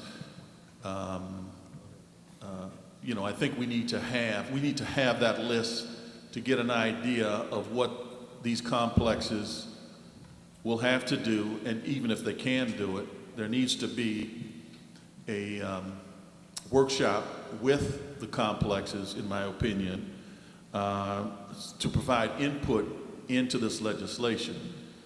As she indicated, that we're mandating gates, and if we have any kind of winter at all, they may not be able to open the gates. They may not be able to get to the dumpsters, and as a result, they're going to just toss the trash close to the dumpster as they can, which is contrary to what we want to try to do. So, Mayor, I would like to make a motion to table this until we can get that list and also a town hall meeting to discuss it before we bring it back to the board. So moved. Moved by Trustee Larry Brown. Second. Second, and I'd like to make a comment on it as well. I want to be. Sadly, a motion to table is non-debatable, so I think. No, all right, move on. So what we're going to do at this time, we're going to have a vote to table this, but I think it's very imperative that we do this, because I think it's not fair. And I'd like to have a little more information, because I did do my investigation. So, roll call, please. Trustee Williams. Motion made. Trustee Oscar Brown? Nay. Trustee Payton? Aye. Trustee Griffin? Votes no. Trustee Rudez? Votes no to table. Trustee Larry Brown? Votes aye. And Mayor Covington? Votes aye. I'm not surprised. Mayor, one final comment before we vote on the final legislation. I know Trustee Williams and Trustee Oscar Brown Jr. and Trustee Rudez the third, bless you, and Trustee Keith Griffin are concerned about making life worse for the residents by increasing their taxes, and I'm all with them on that. But I'm here to tell you that somebody's going to pay for the construction of these enclosures. And there are condo associations that have dumpsters that will have to put in these fences, and some of them can barely afford what they're doing right now, and their condo rates in some cases have doubled in the last few years.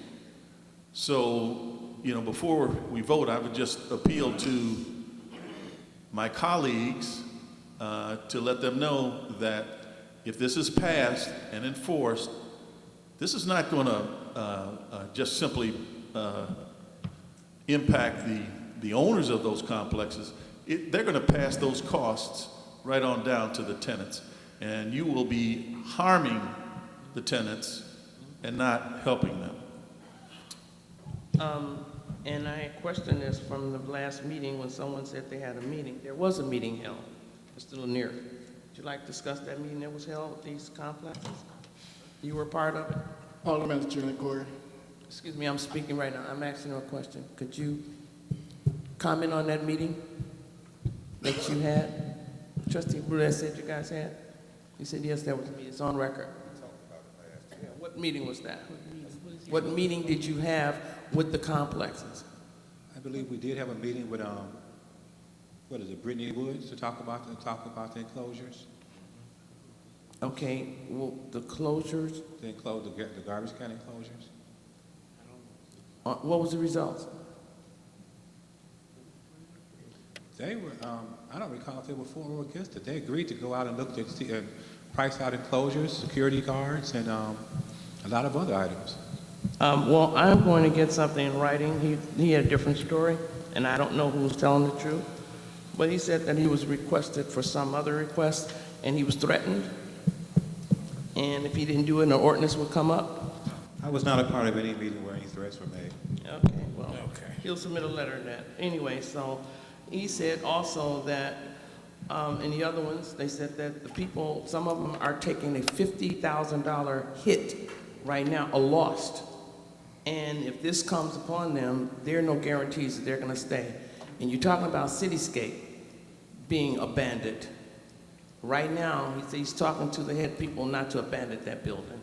And if this happens, that'll be a real eyesore if they abandon Brittany Wood area. Not to mention, two people from there already called and told me that they're about to move because they don't have fundings to even pay the rent. They're struggling. And like he said, this will go on the cost of the renters because they can't afford it. They're at $50,000 a month at lost. So I just think we can work with people.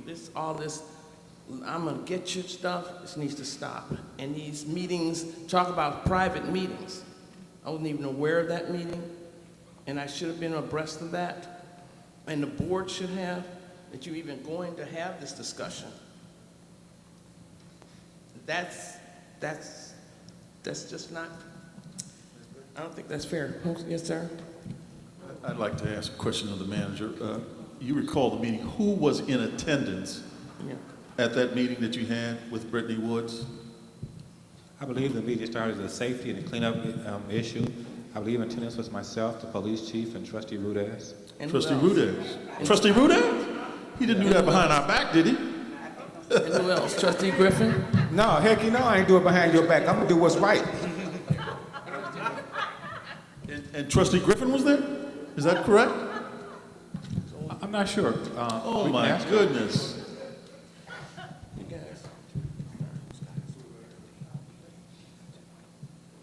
Gee, you made her funny. Okay. Okay, I guess. Mayor, I'd just like to say I'm greatly offended. I wasn't included and requested, and I'm sure you feel the same way, and so does Trustee Larry Brown and probably Trustee Oscar Brown Jr. and Trustee Williams as well. Of course, we would have had to post the meeting. Yeah. This was not right. Not above board. Not at That all. meeting they Still in had there. with the industrial park wasn't above board too. I'm highly It's not- offended it's of still in that. there. They weren't Highly threatening people for money. They weren't threatening people. Just following your example. No, you're not following my Okay, example. you wanted to have that. Okay, do the roll call, and God bless them. This will go further, though. It's not gonna stop here.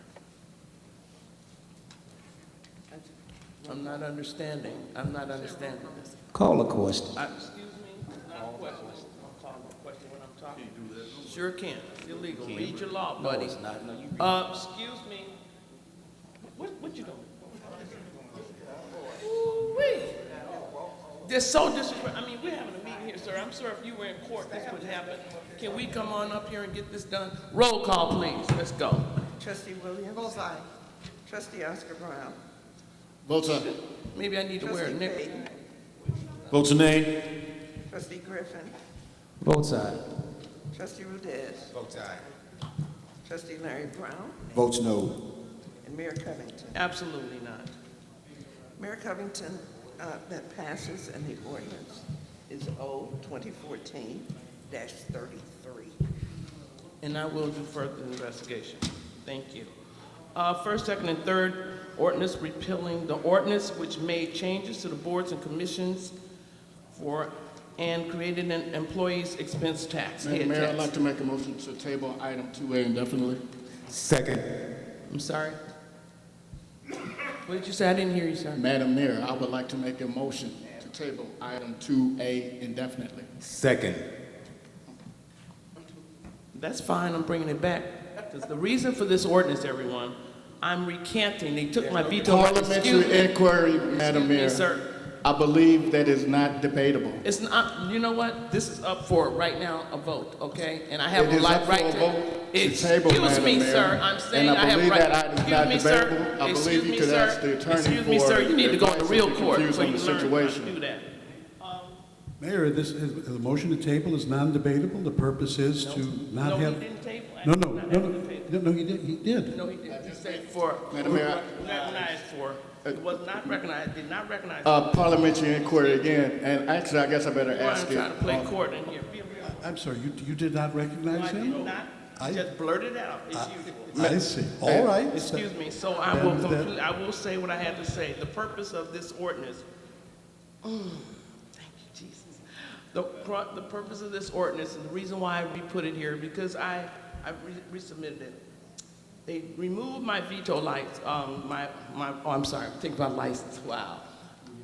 They removed my right to veto. So they did do that, sir, it's in the records. Now they are trying to stop that I can recant, and I'm going to recant and recant and recant. So I will bring it back to, but it's, thank you. Right, thank you very much. Sir. She is respecting the rules. You were not recognized, she can say what she wants. No, you can't. And not being recognized, sir. You're an attorney, want to be supposed to be. I don't know what you are. You're supposed to know this, sir, better than that. You're supposed to know better than that, sir. Now, I'm just going to say, you're supposed to know better than that, Mr. Attorney. Now, again, the reason for this is I would like for us to work better with our commercial head tax issues. I think that we can work it out. Maybe something be resolved. Maybe we can get more monies some other ways, like the scholarships that I was told yesterday at Chicago Commerce. Guess what? Chicago Commerce, they recognize the biggest contributor to the contribution of scholarships was BIMPA. Just to let you know that yesterday. And I think that there's another way we can work things out rather than make them balance our budget. It's not their fault because we haven't had an audit since 2008. It's not their reason that we are financially not there where we should be. We're trying to make everybody else's fault because we're not financially stable. That's not their fault. It falls up here and before us. We should have been financially stable, but for whatever reason, it's not there. So now we're trying to make everybody balance our budget. The streets and things of that is bad budgeting, bad financing. That's what we should have done. So, on that note, roll call now. This is to table. Yes, ma'am. Trustee Williams? No. Yes, Mayor, what are you recognizing? Because there hasn't been actually, let me interrupt for a moment, because, Mayor, it's true that you are the presiding officer, but you do have to follow parliamentary procedures. Well, there was a motion to table. Well, are you recognizing it now? Yes, I am. That's what I'm saying now, sir. Okay. Thank you, sir. There was also a Is second. there, excuse me? I said there was also a second. It was. Second. Is there a motion? You know, I Is think there a motion? Okay, there's a second. Roll call. I'm not aware of what that motion is. There a motion to table. I'm recognizing there's a motion to table. He's making a motion to table. No, actually, I just have to ask this question. Doesn't a board member at any point during the meeting, can he not make a motion once the item has been mentioned by the mayor? Well, the mayor ruled you out of order. There could have been a motion to overrule the decision of the chair. There wasn't such a motion. The mayor did make a statement. At this point, she's recognized your motion and I think the second. So this is currently before the board on a motion to table and seconded, and the mayor has called for a roll call. Okay. Trustee Williams? Trustee Oscar Brown? Aye. Trustee Payton? Votes no to table. Trustee Griffin? Motion to table indefinitely. Trustee Rudez? Votes aye. Trustee Larry Brown? Motion on the table. And Mayor Covington? Votes no to table. Okay. The motion to table carries. Okay. No roll call for the first and second, third reading ordinance repealing the ordinance which made changes to the board commissions and creating the expense. No, you've done that. It's the, I'm sorry. yeah, That was at the table. it's the Dell Okay, I'm Financial. sorry. The first, second, and third reading ordinance authorizing Dell Financial Services lease proposal for 2 PowerEdge T620 servers. Is So there a moved. motion? Is there a motion? So moved. Thank you. First and second. Any questions, concerns? The first was by Trustee Griffin, second by Rudez. Any questions, concerns? Yes, sir? Yeah, could you give us a little background on what are these replacement servers or additions, and were these in the budget as a line item?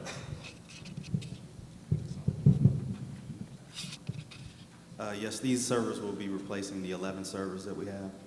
They're virtual servers which can do multiple applications. We have issues with the police department, public safety with being in Cook and Will County. Their IP addresses are different. The DNS routes are different. So we have to kind of manually configure the servers per unit. With the virtual servers, you can actually have a leads server running. You can have an SQL server running. You can have a pervasive server for fund balance. And the units will just hit the server and pull the data as opposed to going to each individual server and then have to load the information and then push it out to the systems. These servers are probably good for the next 7 to 8 years. Okay. And probably can add another 20 additional servers to the units. So it's definitely cost effective. The support will be, you're looking at one server that can do the load of probably 30. Wow. Question, the sequence servers, and now they'll be dedicated, you're saying with the IP addresses here we have here, so we won't have to have separate sequence servers for certain departments, right? Absolutely. Fantastic. So whoever, like right now we have 4 departments that run Right. SQL, they can just hit that SQL server as opposed to having 4 separate licenses to access it. And now, will that impact any of our memory? No, I mean, this server probably has over I think 2 terabytes of memory. Okay, okay. How many terabytes? 2 terabytes. So, I mean, it's and it's scalable. The police department is moving into a new records application for their reporting, and I can actually load the new reporting system on a virtual server. That's what I'm test it before I roll it out. And that's the good part, so we don't have to dedicate certain servers to certain things anymore. Absolutely. That's great. Okay, thank you. Roll call. Trustee Williams. Both sides. Trustee Oscar Brown. Aye. Trustee Payton. Aye. Trustee Griffin. Votes aye. Trustee Rudez. Votes aye. Trustee Larry Brown. Votes aye. And Mayor Covington. Yes, God, one. Mayor Covington, that is ordinance O 2014-34. Well, there was one we got done. Bills payable. For your reading, attached for approval of listings of general operating expenses for the Village of University Park. The following is a grand total of the everyday expenses for the last 2 weeks from July 9th until 2014, July 22nd. General fund, 2014, I'm sorry. General operating funds, $306,458.23. Road and bridge is $3,936.46. Golf course is $47,772.52. TIF 5, $780. Total of $358,947.21. Is there a motion? So moved. Second. Excuse me, sir, Mr. Hurst, there's only one person occupant at a time. I'm sorry, we only have one practice. You like to have a seat away? No, it's just one, it's someone in there right now, just one. Okay. Sorry about that. Okay. Question.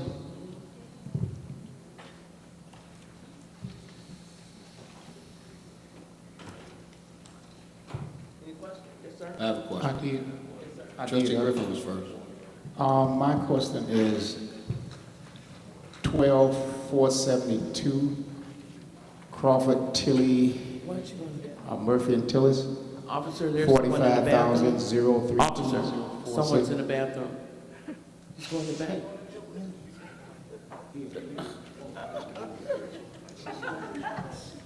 I know what's going on. Negotiation time. That was a supplemental contract we had to do with them for phase 2 of the road reconstruction. To update their plans from when they were originally drafted back in 2009, I believe. Okay, could I ask you another question? Okay, when will we be, I guess, finished with Crawford, Murphy, and Tilly? Do you have any idea, sir? We're paying them at a rate of approximately $38,000 a month during the months that we have good cash flow. I think the bill started out maybe last year at about $477,000. I think it's currently down to $217,000. So it's Okay. a pretty good clip. Okay. Okay, I was just asking because I thought it was much lower than that. Okay. Wait a minute, one other question.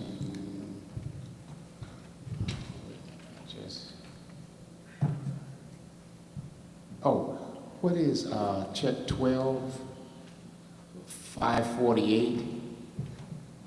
Tasika Associates. Oh, for the comprehensive plan? Is that for the?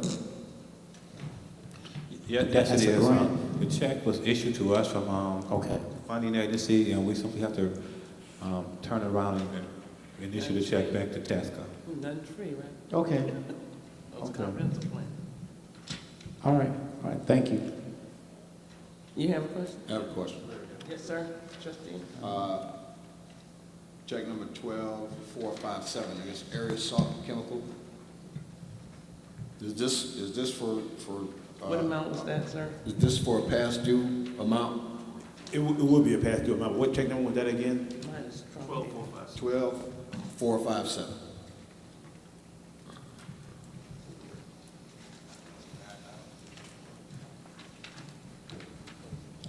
I can assist the finance director. Aerial Salt also delivers the animal food, so a lot of times when they do their billing, they bill us along with the golf course. So when they enter this information in, the description, it only gives you so many characters that you can put in there. So the finance director can actually find out if that's our bill together, golf course and park and rec. Because I know, well, no, that's what I'm saying. They probably put animal food in there, because I look forward to having someone sign so I can feed the animals. Thank you, trustee. Thank you. Okay, any other? Oh, one more, 12458. Plumbing and drywall at Palmer, 3375. I can answer for that one too. Yes, ma'am. That was for the washrooms over at Pine Lake. Pine Lake, okay. And then All right. also the, and also Palmer Park. Okay. So it was both of them. Okay, thank you. You're welcome. Trustee Milton Payne. Yes, check, I guess it's 12455 for Ansel, Blink, Diamond, Bush, et cetera, for legal services paid. The amount is $26,056.40. Is that a quarterly payment, or what time period does that reflect? That's a monthly payment, I'm not sure what month. Was that your, what month? It is a monthly payment, I can find out what month for you if you'd like to know. Okay, if you could, I appreciate that. But I'm sorry, to say something on that, Trustee Payton, if you don't mind. Because last time, when there's 30-some thousand, we asked a question, Mr. Trustee Larry Brown asked a question, and he said we want to be current, and that was April's. So you don't know what month this one is, but are we current? Because I know Trustee Larry Brown always asks the question, are we current with our legal fees? And the last one we paid was $31,000, and that was for April. This is July. You might note that when the attorney sends his bills over, I email it to the mayor and the board, and it shows the aging of the receipts. We're not exactly current. We're getting current. It's like any of our large vendors, we fall a little bit behind in the winter months, but you can certainly review his bills that come to you electronically whenever I get them, and it does show the aging of the bills. Okay, and while he's looking at that, Mayor, 32497, again, this is for legal fees for Hodges, Lorazia, and Eisenhammer for $46,347.94. Again, I'm not sure Share what that's for? That's a pretty big amount. Those are some attorneys that did legal services for us in the past, and they had, like a lot of our vendors, they run up quite a substantial outstanding bill, and we put them on a payment plan. We're paying their bonuses. Is this recent, the payment plan? No, it's not recent. It's not recent. We pay them periodically, you know. They had quite a pretty large legal bill when we came on board. What area of law was? Labor. Labor? Labor. For negotiations? Negotiations, lawsuits. But I thought, $46,347. well, I thought your whole firm did our legal. Well, Hodges Louisi has appeared before the board in closed session. They've represented you in a number of cases where I think there wasn't insurance coverage, and I know we've had nothing to do with any of their cases. All right, thank you. Anyone else? Question here, unemployment for 9,000. How many does this cover? People that's receiving unemployment? You know? I can pull the bill, Mayor. It's mostly golf course employees. Golf course It's employees. mostly golf course employees, I know that. It's a tax that covers the entire village. All staff are taxed for unemployment. Yeah, I know that, but how many people are we getting paying into? Not everybody at this one time. I'd like a list of that. I'd like a better record of that. And I'd like to see these legal fees, a breakdown of that. To see just that, exactly how far back, what it covered. You said legal fees with the labor. I'd like to see that. Okay? Any others? And, you know, another thing I'd like to see, Mr. Jones, give me a copy of the people we do business with, the buildings, contractors, please. Any others? Any others? Okay, roll call. Trustee Williams. Trustee Oscar Brown. Votes aye. Trustee Payton. Votes aye to pay the bills. Trustee Griffin. Votes aye. Trustee Rudez. Votes aye. Trustee Larry Brown. Votes aye. And Mayor Covington. I concur. Board of Trustees comments. Trustee Williams.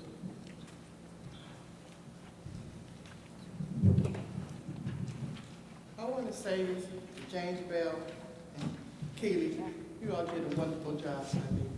I really enjoyed myself. I didn't want to leave. We've been there all day and was tired, but it was just so much fun. And all the things that we saw, the different cars, motorcycles, kids having fun. It was a nice, pleasant family affair. I appreciate that. Thank you for that.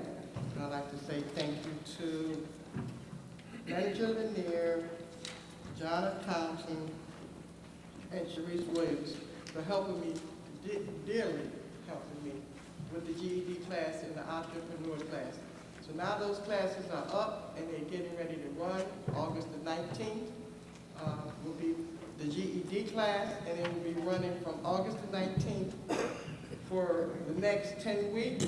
And it's going to be on Tuesdays and Thursdays from 10 to 1. Everybody who wants to come get their GED, they can. Like I told you before, there's a lot of famous people out here that got a GED, and now they're famous. Judge Mathis is a perfect example. Okay, we're also going to have the entrepreneur class starting, and it's going to be starting October the 21st. Anybody who wants to start a business or anybody who is already in the business can come on out and get some pointers. Okay, there will be teachers there to help you. Also, I don't have that information yet. Which one, for the entrepreneur class? I don't have that information as of yet, but I will be coming back and telling you exactly when it is. Ms. Williams, do you know? Actually, I do. They will be from 10 to 1 on Tuesdays and Thursdays, starting on the date that you stated. The 21st? Yes. Of October? Yes. Okay. And it is free, actually, but just like the GED class is free, the entrepreneurship class will be free to any business that wants to partake. Okay, thank you. So those classes are free as well as the GED class, and I encourage everybody to come out and educate yourself.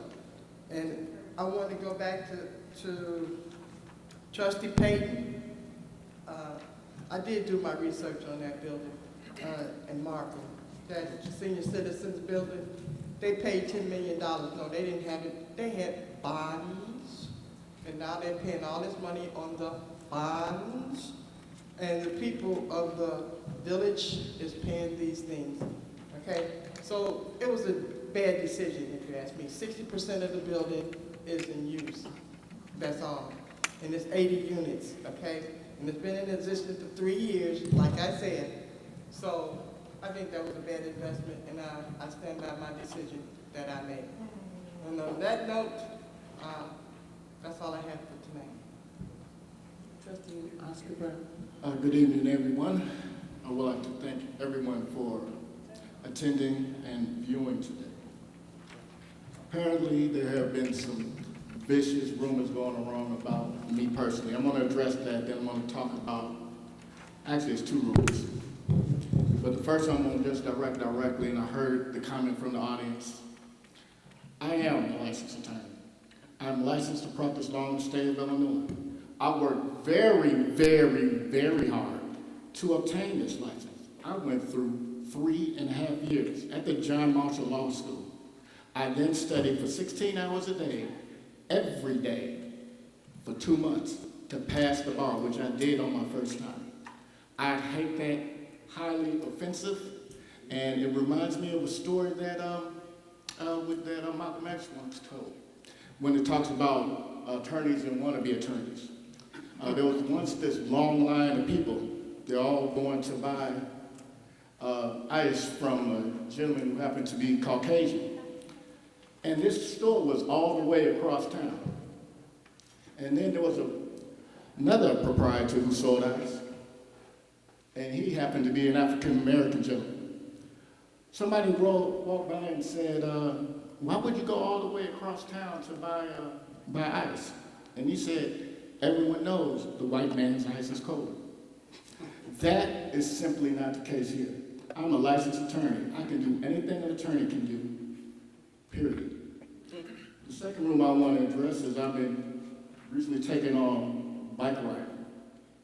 It's a hobby of mine. I've gone to several trails. I visited Darien, Illinois. Very nice trail there in southern DuPage County.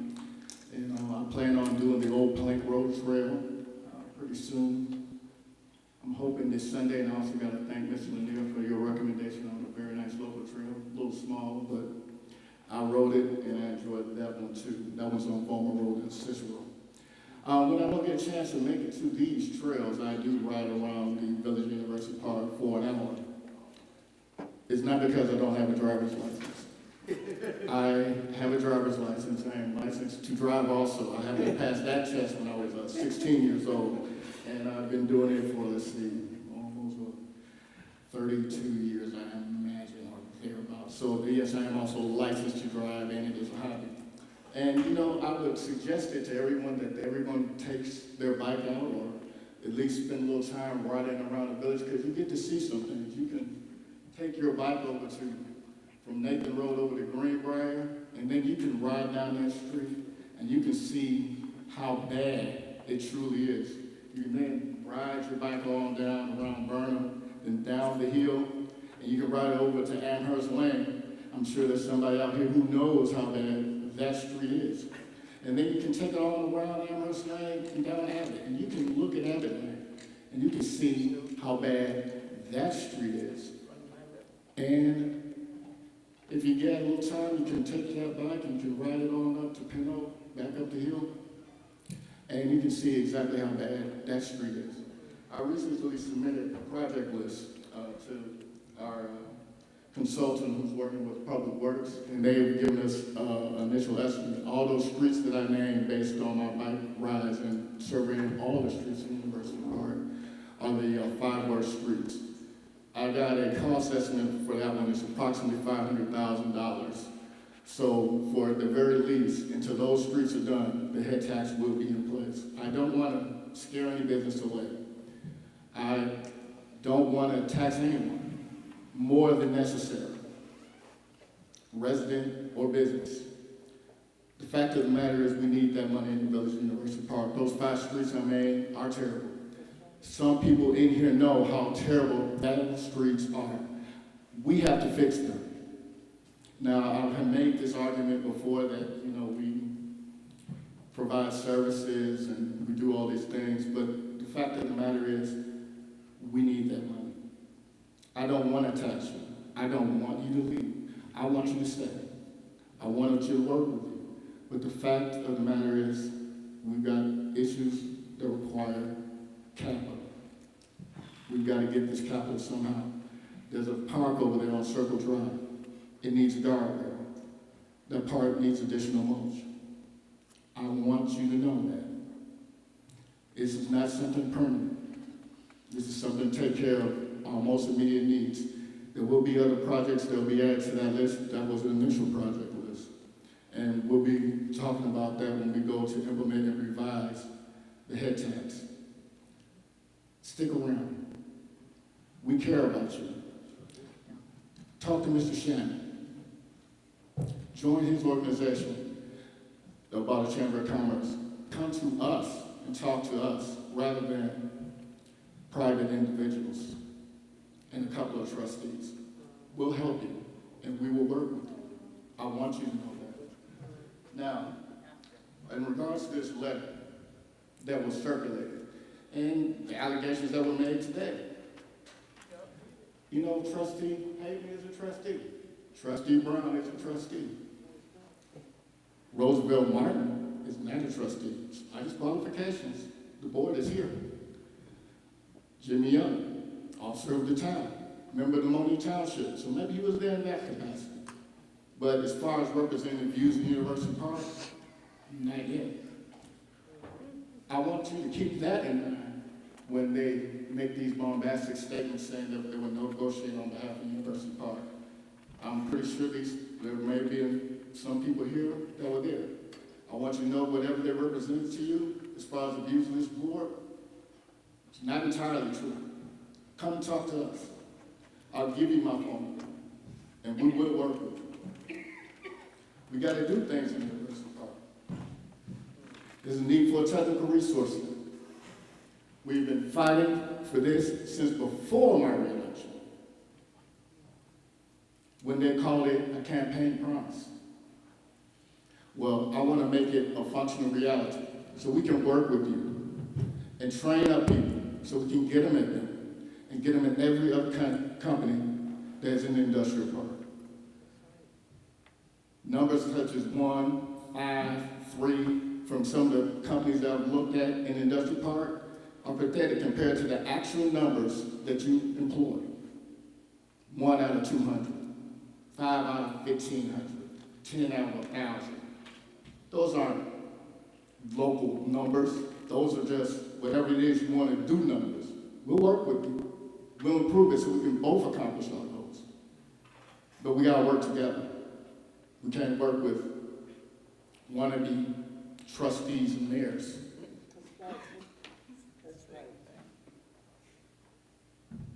I have to just say about our police officers.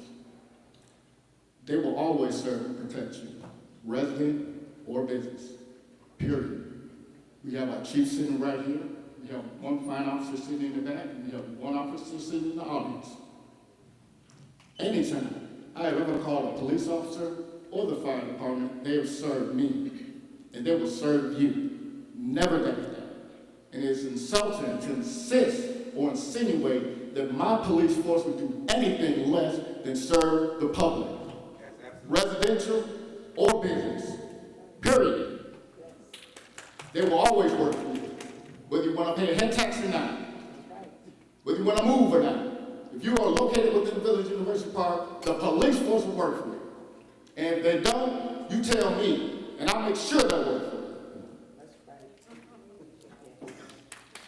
I cannot always say that I agree with every single thing every person says here at this board meeting. I can't even agree with all of their actions, but I will forever defend their right to do it and say it how they see fit, as long as it's not abusive or derogatory. Ms. Morgan, I find it amusing sometimes about the umbrella, and I know what you're trying to say about it. You're tired of all the untrue statements that are going on here. You're tired of all the self-grandiosity going on here. You're tired of this looking like the real politicians of University Park rather than a board meeting. And when you hear such false accusations, you want to hold up that umbrella to protect yourself like it's rain. I applaud you. I probably wouldn't have done it that way myself, but if that's what you want to do to express yourself, to express your displeasure with this board, I support you in doing it. Because it's your right. It's why we're here. We're here to defend rights. We all swore to uphold and defend the Constitution of the United States, the Constitution of the state of Illinois, while we were here. And that is the Constitution of the United States and in the Constitution of Illinois. We'll defend it. And as far as me going to court, and what I might say to a judge, as a good lawyer will always tell you, it's not a very good idea to get on that side of the judge. So I don't do that. I argue intelligently. And when I feel the judge is wrong, I say it in a very nice way. I think there was some wrong decisions made here today. I believe when you make a motion to table, that stops all debate. That means you don't get up to stand up and make a 5-minute speech about why you're doing this and threatening to bring it back. Because you know what? You're wasting our time. You're wasting our time. It will not pass if you brought it back up. It will definitely not pass if you have not even called any one of us to discuss the options that we might have. That makes no sense. It made no sense to go and have discussions with wannabe mayors and wannabe trustees when you have real trustees who will talk with you and work with you. It makes no sense.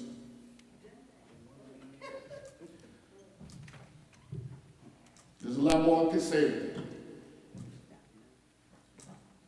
I will never support, for the time that I'm here, the repeal of the head tax ordinance. But I will say this, in regards to the changes made to committees, commissions. We're all legislators. If you have an idea, bring it up. Talk about the changes that you want to be made, rather than making this a farce and a waste of our time, and making this the real politicians in University Park. The people deserve better than that. I deserve to spend my time better than that. You deserve to spend your time better than that. Make the changes that you believe are necessary, and bring them up in a logical, intelligent way, and maybe, just maybe, if we communicate, collaborate, and compromise, you'll get some support. Those are my comments. Thank you. Motion carried. Thank you, Mayor. And all I got to say is amen, amen, amen. Amen. Trustee Oscar Brown Jr. Now you know how I feel when people like Ms. Morgan come up and make all kind of wrong statements of fact. Trustee Williams, and while she did her research, it's like not comparing apples to apples and apples and oranges. So, the storage thing. And let me just say, I heard the rumors about your bicycle too. And I was there the day you bought that bike, remember? We were at Aqua, down in Kankakee, and it was your birthday. And you were bragging about and grinning from ear to ear about that bicycle. Then you know what I heard? That you lost your car. That's why you run around here on a bicycle. But I did not pass that on. Because I thought it was wrong to pass on wrong stuff. I just want to mention again that there are a number of people, citizens, residents of University Park who watch these board meetings. And, you know, they know what they're watching.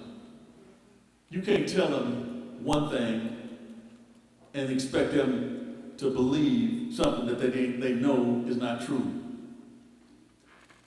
Now, one of the groups that I'm proud to be affiliated with, the Concerned Citizens Committee, meet second and fourth Saturdays, every Saturday, right down here on the corner, next to PK's Pantry, on Western and University Parkway, from 11 to 12:30. These are a group of dedicated, concerned citizens of University Park who want to see our village function properly. And so, this coming Saturday, I don't know if Ms. Ward is still here, they're having a fundraiser at Baltimore Racetrack.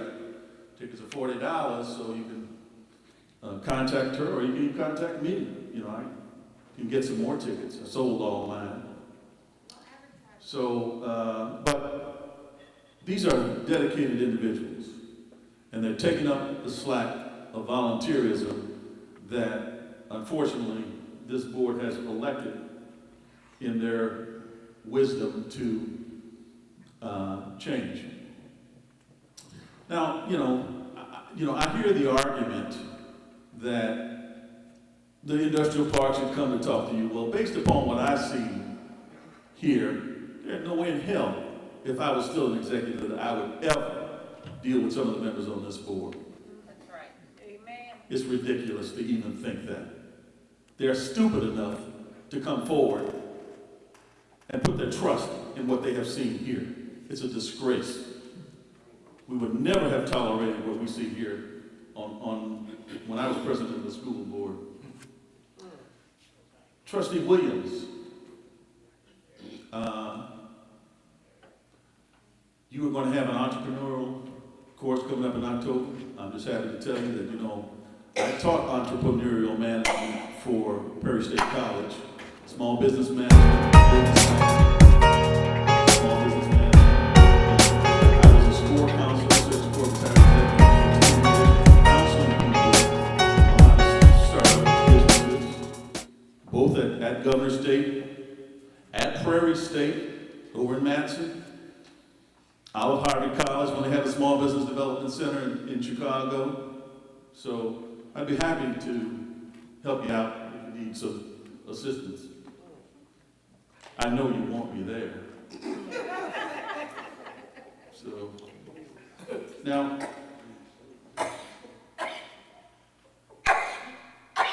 while we're talking, Trustee Williams, because we had both your daughter, Sharice Williams, that came up here, a nice young lady, and you talked about the GED program. We spent, $20,000 last year on a GED program that the residents of University Park paid for. They also paid for the one at the University Park Library, since we paid taxes to the library district.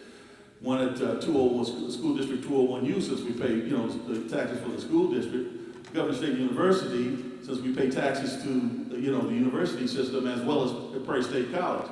So they're paying twice for a GED program. So I understand that you have some concerns, but what I would like to see and hear, because we haven't been able to get that information, and I'm sure you should be willing and proud to let us know what the success of that program was. We spent $20,000. So how many students participated in that program? And I'm not asking you to do that tonight, but I would like to hear, about it next board meeting. I'm sure the community would like to hear about it. How many participated in that program? How many succeeded in completing the program? And how many actually got their GEDs? And how many of them were University Park residents? Because I heard that the program had to admit folks that were not even in University Park. But we have to pay for that. We have to pay for that twice, since we're paying all these other entities as well. Now, there was talk about this letter. And again, I feel pretty comfortable with the people that I associate with. Roosevelt Martin, due to a death in his family, his uncle passed away, he was out of town, he couldn't attend, but he has an extensive career in business and is the assistant dean of the College of Business for Chicago State University, so he's well qualified to talk about it. I spent 25 years in corporate life myself as an executive, so I have a feel for how to discuss things.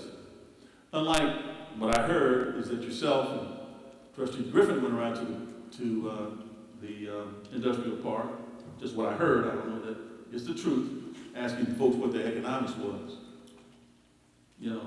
So the thing that bothers me is the hypocrisy that I hear and see. Trustee Rudez tried to slander us last board meeting because he got a hold of the letter that we sent out. Hell, he could have just asked me how to get him a copy. He didn't have to have somebody call around the industrial park to find out what the letter was and come here and totally misrepresent what's in the letter, said it was, we were there negotiating behind your back. We were there fundraising, and said nothing of the kind. Said nothing of the kind. So when the letter was read publicly, it said nothing of the kind. Total misrepresentation.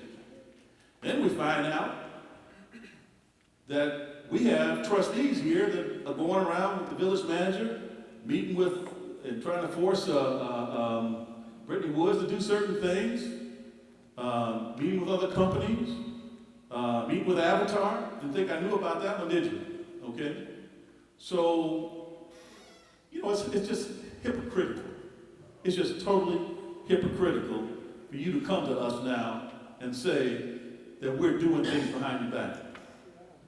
I have not been invited to one damn thing that you guys have worked on. Not a one. Never. So please, the hypocrisy and the misrepresentations need to stop. Here's another, what I feel is a justification for a head tax that has no justification. We need more mulch and a guardrail for the tot lot that's got all kind of weeds in it, because I was by there yesterday. We should have had a guardrail up there. We had mulch that was put there, except that we hadn't got it spread.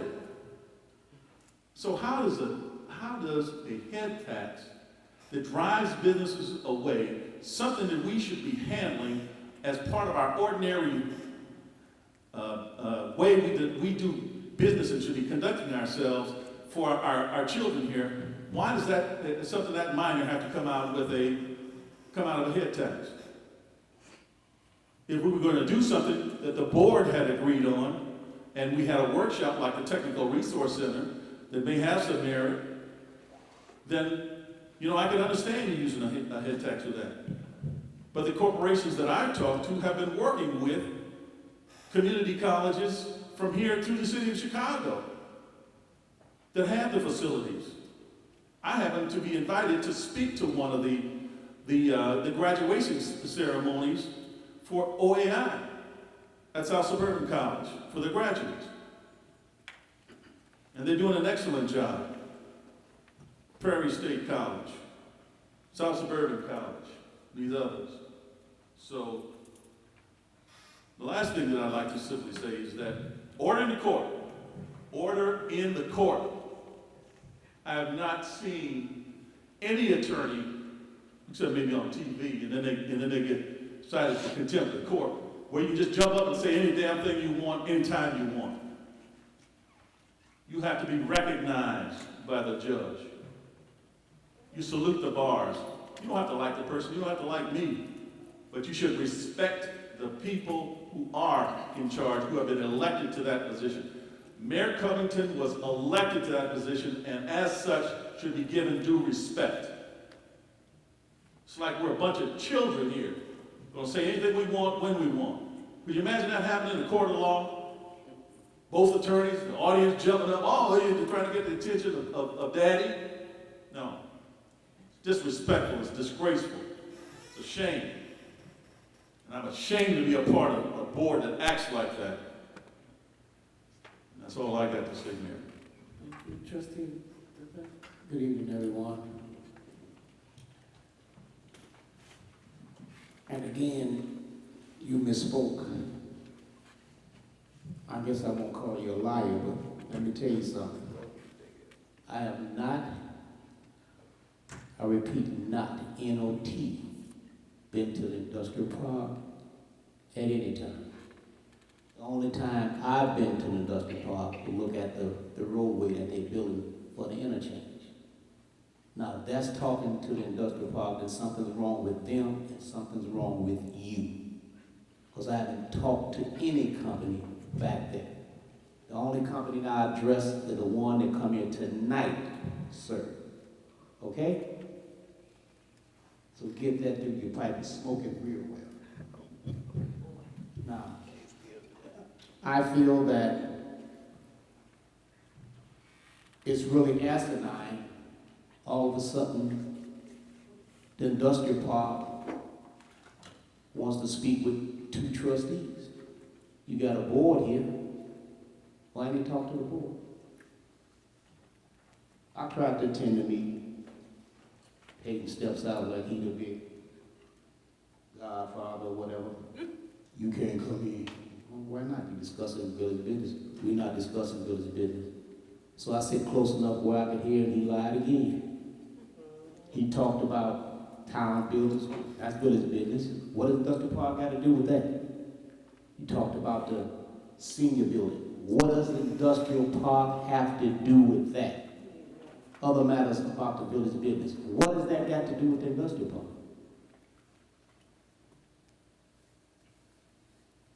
Nothing.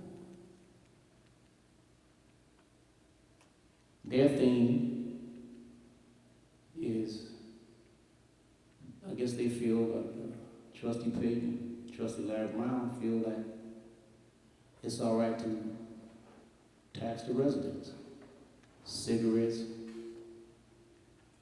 gas, and liquor. Well, that still gonna hit the residents. I figure companies that makes millions of dollars a year had a tip. In this case, I guess Bimbo, sorry about that. They probably one of the only ones that maybe didn't have a tip.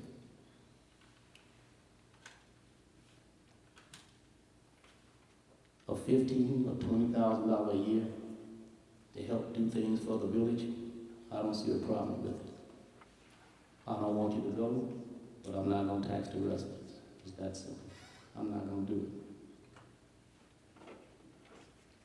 I'm not gonna do it. As Oscar Brown stated, I'll let that stand. He stated well what we need, what we need it for and why we need it. And I'll let that stand on that. I just want to go on another matter. The auto show. Auto show was a wonderful thing. Had about 45 automobiles, antique autos, some custom. It was a beautiful thing. And also, in closing, I want to personally thank the residents of my block. I had my block party. It was a little late this year because we had other matters we had to deal with in June. So we pushed it back to July this year. But I want to thank Daryl Roseborough and his wife Gwen. Gwen provided us sweets, and Mr. Roseborough provided music until we closed down. And we had about 35 people out. It was a beautiful event. Neighbors talked about everything. It was just a nice evening. The music was nice, the weather was nice, everything turned out fine. So those are my comments. Have a blessed week. Thank you, sir. Trustee Lambert? Good evening, everyone. I'd like to come back and say thanks to our community relations manager, Mr. Bell, and all those who participated, gave suggestions or ideas. The good thing about the car show was that it brought a whole different vibe to the community. It brought back a family atmosphere. It was a Sunday afternoon at 3 o'clock until 8 o'clock. And entertainment was good. The jumpers for the kids was fantastic. But the classic and the antique cars that came out to support the village and start bringing people into our community was a good thing. Hopefully, Mr. Bell, you continue your good work, and maybe we can do one more as we close out our season. It was really, really great. If you didn't have an opportunity to attend, maybe you can attend this next one. But the cost of the event was really mind-blowing to me. It costed a resident or any passerby not one dime. And that's what we need to do, continuously give back to our residents of our community and in the region.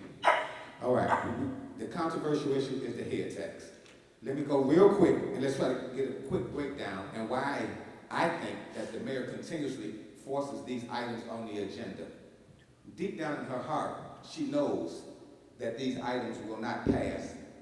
But the suggestion that she likes to give out is that when she talks to these different entities in the industrial park, I'm not going to say you, Mayor, that you talk to them specifically. But when the other people, when I say the guys who went over there to have that meeting, it wasn't about passing an ordinance to repeal the head tax. It's basically saying to these people, guys, you can trust me, because I'll do what I say. I'll put this on the agenda. What it really looks down to in the back end, no, they didn't say a lot of things in black and white, but they encouraged those people to get behind them and support them financially or politically so we can move this head tax, because if they're in office, so they said, they will remove this head tax. It's not about a vote. Let's not fool anybody. The mayor's not putting this on the agenda hoping that this is going to pass. That's not the whole idea of placing these items on the agenda.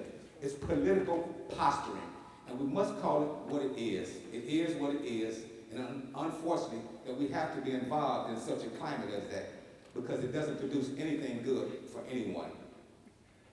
Second of all, you can't reach for anything new if your hands are still full of yesterday's junk. The development is gone. We have to move forward to future things.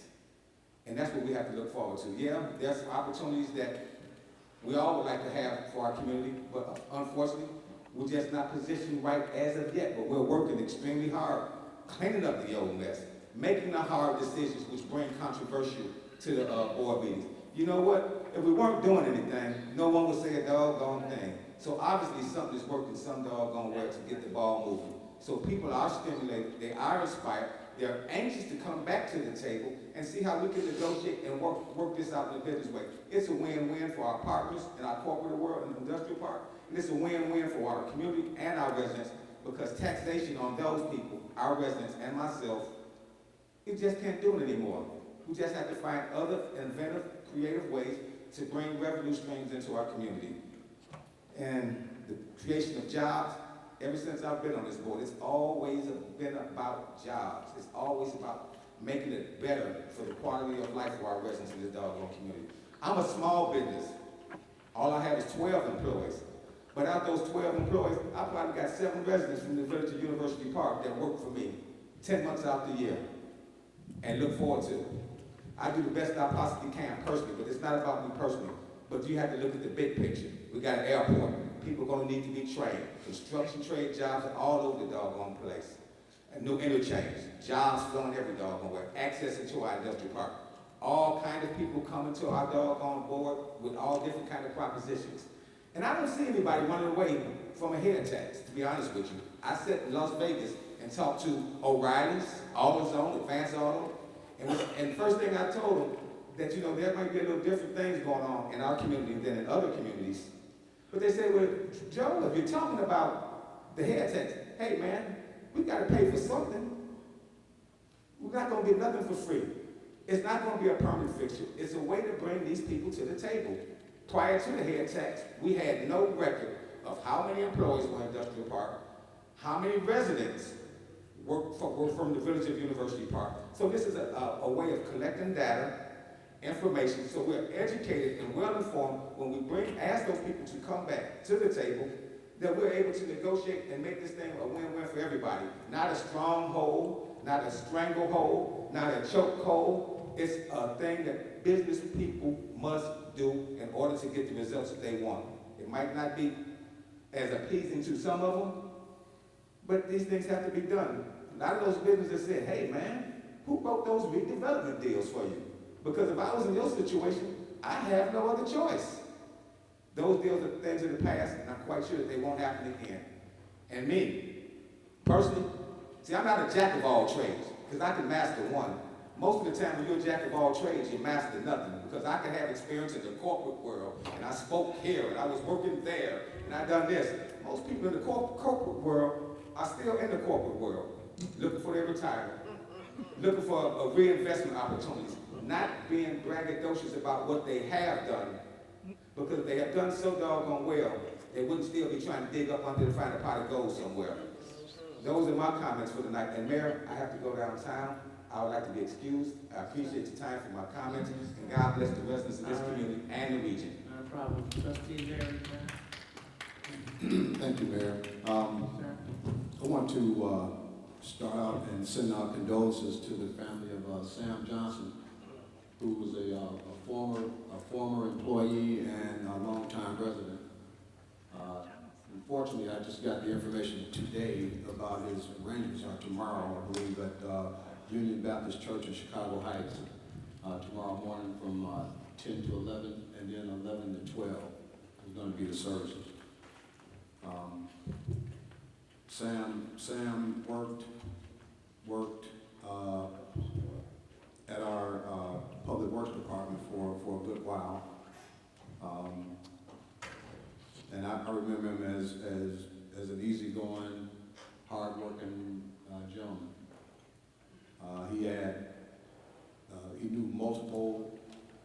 He knew a lot of things, he knew how to do a lot of things. I know he was had a trade in meat and being in the meat industry, being a butcher, and some other things. But just in this, remembering Sam, he was one of the one of our most loyal residents. And I know he's gonna be sorely missed. Tonight, there's a lot of things going on here this evening. Way too many to mention. But I will say this: as long as I am a trustee, no one is going to tell me who I can and can't talk to. I am going to talk to whomever I need to talk to, wherever I want to talk to them. No one is going to stop me from communicating with the residents and the business community. And as far as the head tax, you know, I don't agree with it. I still don't agree with it. You know, let that be known. As far as I heard that we'll be taxing the residents if we do an alcohol, tobacco, and a gas tax. You know, the gas taxes are built into, that's how we fix our roads. Adding 0.25% to each of those items will only help us get to where we're supposed to be. I heard tell last week that if we do those taxes, that is going to raise your real estate taxes. You know, nothing can be further from the truth. None of that stuff affects your real estate taxes. I heard tell, even I would tell you with the individuals who came here to build that senior citizens location, all that person wanted, and Trustee Milton Payton, they did want something. He wanted the zoning change. That's all he wanted. That's all he wanted. And we couldn't even do that. He didn't want anything. He wanted the zoning change. He was going to buy the property, run that property, and pay us taxes on that property. So, and I'm sorry to hear that Markham had to come up with $10 million. Wow, that's not the deal that it was. That's not what we were offering, nor were we looking to get into. I will also say, as trustee, there would never be a time that I will not represent each and every resident. We are not 90% African American. It's more like 72%, 73%. So individuals need to go back and look at the statistics. We still have a good number of, we have an Oriental population, we have an Indian population, we still have, we have individuals, Caucasian population. So there's a cross section, and we are still a diversified community. And I will, as I always have, will represent each and every one of those individuals to the best of my ability. That's what I took the oath for. And the other thing is, I am not going to apologize to anybody for what I have done. I worked in this town, I volunteered in this town, I was part-time patrolman for 15 years. I was a mechanic for 20. I was fully certified to work in every area and to teach everything but diesel. I ain't like diesel, that's why I didn't do it. But I was a certified mechanic in every area of repair and theory. And I still do that. I still help people today. I still know the craft. And I'm working 20 years with the Sheriff's Department. So, you know, I'm not apologizing for where I've been or what I've done to get to where I am. It does take education. And you know what? Education allows you to think critically. That's what education does. It allows you to think outside the box. It allows you to engage people. It allows you to dig within yourself, to get your ideas and present your ideas individually. And listen, that's the main thing that education teaches you, is to listen. And if you don't listen, you're going to be doomed to do the things that you've always done. And those are my comments tonight. Thank you, sir. Okay, keep the umbrella going as I'm getting ready to speak. So, I'd like to just thank Robinson Engineers again for all the great work they're doing for this village, for bringing us up to par. And it's absolutely correct. I do go out a lot. 99% of my time, I'm working for the village. And it's sad that I'm being recognized so highly out there in my own, but that's, I guess Jesus said, my own receive me not. And that's okay, because I'm working for my eternal life. I'm not working for it. I don't care if you don't like it. I'm so glad God made me and not you. It makes a big difference. Now, what I want to do too is the condolences I had for Sam Johnson. The services was going to be held tomorrow. Thank you for that. And I didn't have the hour or the time. And I asked everyone to pray for the people that are sick in our village. They need much of our attention and our prayers. Congrats to the UP Library. They had a great video night, and it was a smash. And thank you, Mr. Bell, for what you've done here in the village. The children and the parents, be mindful of what you do, and your children. I thought I'd bring the word facts, but you know, it's a lot of haters, and I'll bring you my acronym definitions of haters. And the things about, it's so political up here, it stinks. It makes me sick to my stomach. You're not talking about, like Mr. Lanier said one time to me, I'm so tired of these political hires. He's sick of it too. People have got in place and put people in place that's been against me, that's been in court with me. But that's okay, because I will prevail. I will let the Redeemer of the Lord say so. Not you, not me, but God. And that's what I walk on, and that's what I live by. It is so many things that's going on in industrial parks. Not our fault because the previous administration wrote bad agreements back there. Years ago, I talked about Blue Link, which was Georgia Pacific. And I said, what are we doing back there? I didn't like the verbiage, and I got fought down. And same 4 trustees that are up here now didn't form that. They talked to our attorney here, and he helped them come up with this legislative committee. Why weren't they here then? Why weren't they so mad then? Why weren't they so increasingly impressed with what we're doing for our legislators and what we're doing for our people? They didn't care.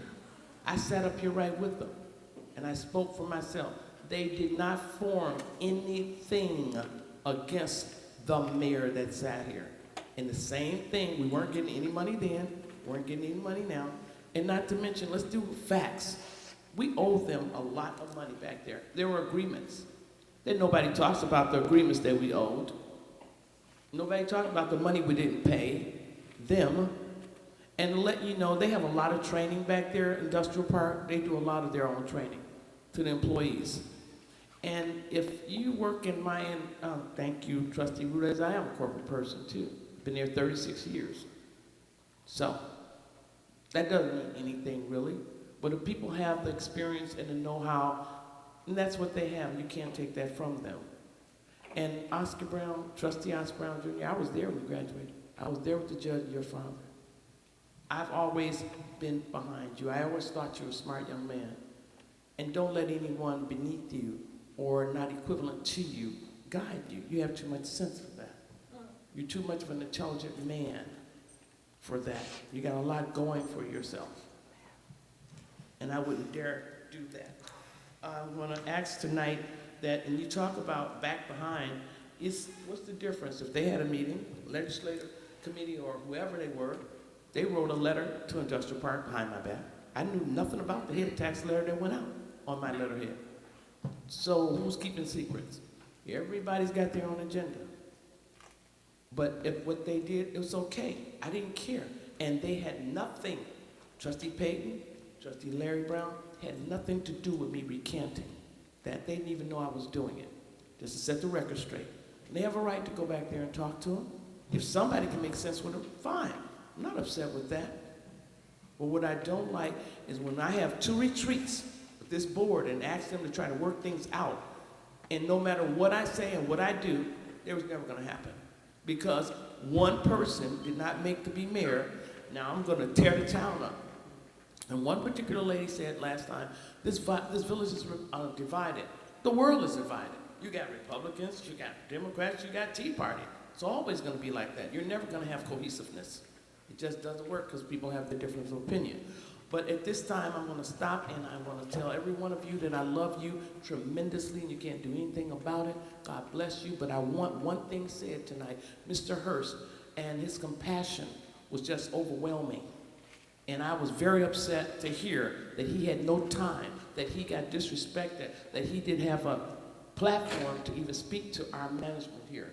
That he came and tried to address something, and another thing, another person that wanted to talk about cannabis, it was done. I got the email, I wasn't even told about it. Mr. Leard listened to a group of people, and that's done. My name was nowhere involved, and this gentleman was here. He is a fantastic industry, he's a dentist, he's a scientist, and he didn't even get a chance to talk about it. And I will be talking to other people, and we bringing it to the board. And let me let you know something. We need topology, and when I say topology, you need to know the structure. You need to know who the CEO is. You got chickens out here trying to be cows, and cows out here trying to be chickens. We need to understand who's who and what they do and how they do it. There's no structure. And I've asked constantly, Mr. Lanier, need to get that structure together so people will know what they're supposed to do. And this time I'd like Mr. Hurst to just give us a few minutes of his time and what he was about, because I felt there was a great injustice done to him. And that's not how we function with University Park. Mr. Hurst, please. And his son. Well, thank you, Mayor. You're welcome, sir. It's a little bit past my bedtime, so I'll do the best I can at this point. First of all, I want to thank everyone here for your time and tell you a little bit of history about myself. I was born in Roseland area, and between Roseland and 6 miles west of here, I've lived my whole life.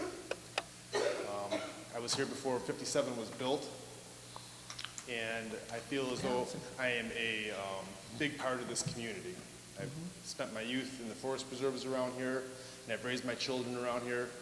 I've worked at Ludeman Center for the Developmentally Disabled. I've driven my bike back and forth to work down the path for years. Worked for the Howell Developmental Center. My children have gone to school in the Piatone High School District and grade school districts.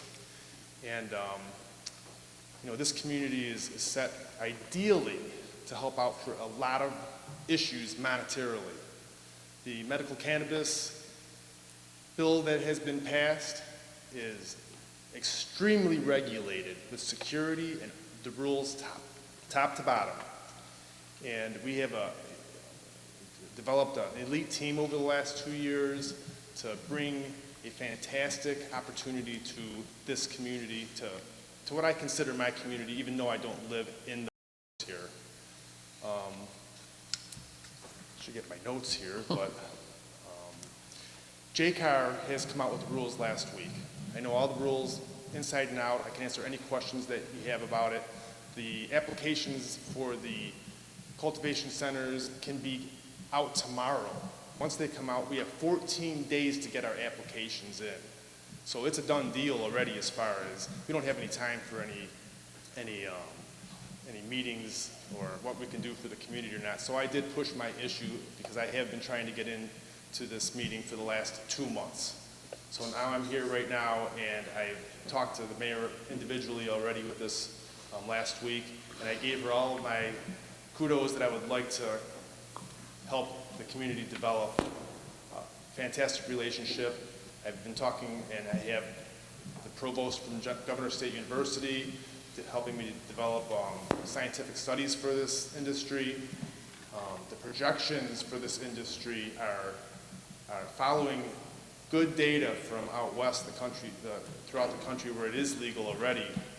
And the business that I propose here has the capacity at today's real projections to produce $100 million a year in revenue. That's on a wholesale basis. That's where the projections go for this, on the property that I'm proposing to build the center. The jobs that it can create for the community will far surpass 30 to 50, which is being projected by most of the cultivation centers that are coming in, if the bill goes past the 4-year pilot program that it's on right now. The areas that I like to concentrate on as far as giving back to the community will resound nicely with what I've heard here tonight with helping out for scholarships for schools, for the Governor State University, for the youth. The education is extremely important. I myself am a dentist right now, and everything that I do revolves around health. The health for the dentistry, health with the other business that we have with an edible arrangements, the fruits that we give out, that we sell at that business, it's all health related. I'm extremely well educated on what cannabis plant can do for us all. It is a natural product. It's here and it can be used fantastically without the THC, which everyone has a taboo on it for the recreational use. The medicinal use is fantastic for people who have debilitating diseases from elderly to newborns. The proof is out there, and I believe that everyone here would be agreeing with me on that. And I believe everyone here would be agreeing with me that it is a good idea for any community to have. And this letter of support, which I'm asking for, is not a guarantee by any means that we're going to get a license. There's only one license that's going to be awarded in District 5, which includes 3 counties. Bull County being this one here, and University Park being with this community here. It can a lot of competition out there. To limit this letter of support to one group is not in the best interest of University Park. You should open your door up to any of the cultivation centers that want to come in here. They will have to show excellent merit with giving back to the community to even be considered by the state for getting the license. The regulations are mandated so that transparency and accountability are forefront to getting this license. So I only had 3 minutes planned to talk with you all. That's okay, thank you. And I'd love to negotiate anything else that we can give back to the community here. And I believe that this industry is truly a new business that can help bring a community that's sitting here right now together. We're at an opportunity now where there's obviously some discord, some disrespect that does go on here. And if we can prove that that can be drawn together and lobby to Springfield that University Park extremely desires this cultivation center for economical reasons, that's what you guys should be concentrating on, to bring the monetary value to this community. It would be tremendous to bring those kind of numbers into this community. And they're coming. Yeah. Plainfield is lobbying for this extremely hard, and they're not giving a blanket endorsement to one group. It's being endorsed for anybody that can come in here and let the state decide. Right. So I encourage you, not just for my sake, but for your sake, to let any of the cultivation centers come in here, because their merit has to prove to be overperforming according to what the regulations are requesting in order to even be required to stand up to the competition of the other cultivation centers that are vying for positions throughout the 3 counties of District 5 Police District. Thank you. Security is excellent. It should increase the security of the industrial area also. Our attorney. Mr. Trist, I had one question. I am just starting to look at the rules, but are you telling me that your final application is due in 14 days, is what you think? When the applications come out, Yeah. the car rules are done. Yes. They're scrambling right now to get enough people to go over the applications. That when the applications come out and the rules are already finalized, 14 days before your applications have to be complete. Well, one of the questions relates to zoning. You and I have had a brief discussion about that. I don't, if your view is that you have to demonstrate that zoning is in fact in place in the community and that there is no other discussion, I appreciate you've tried to perhaps raise some of these issues, but I really think we should talk about that because that isn't, I think, my initial view of our zoning code. And I have to look at it again because it's hard for me to believe that you only have, because part of the issue is to try to figure out whether this board as a whole needs to in fact authorize the mayor, or should authorize the mayor to basically sign a proposal. What you submitted today indicates that this village supports your quote proposal, but, and apparently you did present something to the mayor took notes, but it would seem to me that a written proposal that the board could look at would be important. You've talked about benefits to the university, but you haven't really evaluated or talked about some of the things which I think you could talk strongly to this board about the number of employees that you anticipate, that what the issues would be in relationship to University Park, whether you would participate in a training program to try to in fact work with local people. These are the kinds of things which I believe, as the attorney for University Park, should be considered by the municipality if it should decide to in fact indicate that they are supportive of one or another proposal. We have had an earlier proposal. There has been some discussion. Maybe it wasn't adequate, but I would advise the mayor not to sign this form until she sees a written proposal from you that can be distributed to the board, and perhaps it could be acted upon as early as the next meeting. I also think that it would be desirable to talk about the issue of zoning, where I do think that we do have a bit of a disagreement. So, and I don't think this idea of 14 days for a complete proposal would in fact be what is required. Perhaps I'm wrong, but I don't see how you could answer all of these questions within 14 days. So my suggestion to this board would be that we investigate what exactly the village has done with the one applicant who in fact I have had some conversations with.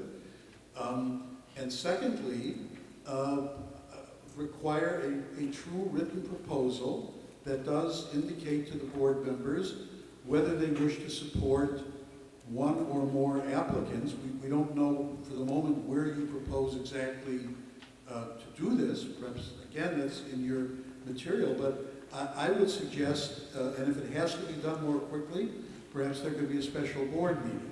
But I would, and I also would suggest to the board that there is nothing wrong with supporting multiple applicants as long as the board has some sense from each applicant, unlike they had with many of the people for whom TIFs were given in prior years, that they actually had some interest in doing something for the community other than getting millions of dollars in TIF money. And I know you're not asking for that, and as I said earlier, there are financial benefits to this community, but to know something about your background, your experience, your team, what individuals you have who in fact have explored these areas before, I think would be important for this board to know. Okay. Well, time is of the essence because that is how the law is written, and you already have given a letter of support to one group already, and without information, because you say you don't know. You don't know the rules of it. We have in fact... And I have been trying for over 2 months to give this proposal in here. I was told by the secretaries here that they will not be giving out another letter of support. Well, I wouldn't have told you that, and I don't know what the answer is, but I think it's now come before the board, and what you're looking for, and again, I think this board should be happy to do it, because this board, although you've heard a lot of disagreement on this board this evening, I think that in terms of economic development and this kind of an issue, frankly, there would be a substantial board, either unanimity or very close unanimity, but I think this board deserves to get the facts on all of the applicants that in fact are asking for support, and in particular because of some past history, the specific elements on which you can get added points if you can demonstrate that you in fact have an actual worked out relationship rather than a simple statement of what you would do with this community. And I think that can be worked out over Wasn't on it. Mr. Rudez's name was on it, and Mr. Lanier's name was on it. And supposedly they had a meeting with the legislative committee. It did not come to this entire board. We did not collectively know about it. And when Mr. Hurst just boldly came into my office and said, "Could I talk to you?" And I was like, "What's going on?" And since that time, someone else called me yesterday. And yes, we will submit to other people. We want to get the best deal with our buck, understandably so. However, I don't think it's fair that Mr. Lanier, these things are coming in office and I'm not made aware of that at all. And I don't know, talk about backboard meetings. That was something that was done without the entire board's input. We had no paperwork on that. Well, most of us didn't. And it's bad. So I know I can't hold any longer, Mr. Hurst, but hopefully if you can, what the attorney said, bring us something and we can look at it as soon as possible, because there's another guy that's coming as well, and we will do the best that we can. But I don't have any paperwork from the previous guy either, so I don't even know how that happened. But again, thank you for coming tonight, and I thank you for the town center. I know you had some relatives that built this town center. I made the doors. Yep. In this building over 20 years ago. We supplied, our family business supplied this. Yes, you shared that one. I hope University Park can get some good lobbying together, because you won't land any of them at all unless there's some non-transparent action going on here. It has to be transparent. Thank you so much. And my end of my call message is, I want everyone to think. Someone said that I was thinking of, somebody told me to think. People don't think. People listen to words and they take them, take the words, process them, make sure you get the facts, understand what's going on. And to our audience, I apologize for the behavior here tonight, and hopefully they can understand something and get together and be a better board up here. I motion for adjournment, please. So move. Moved by Trustee Milton, second by Trustee Larry Brown. Have a good night, people. All in favor? Those opposed?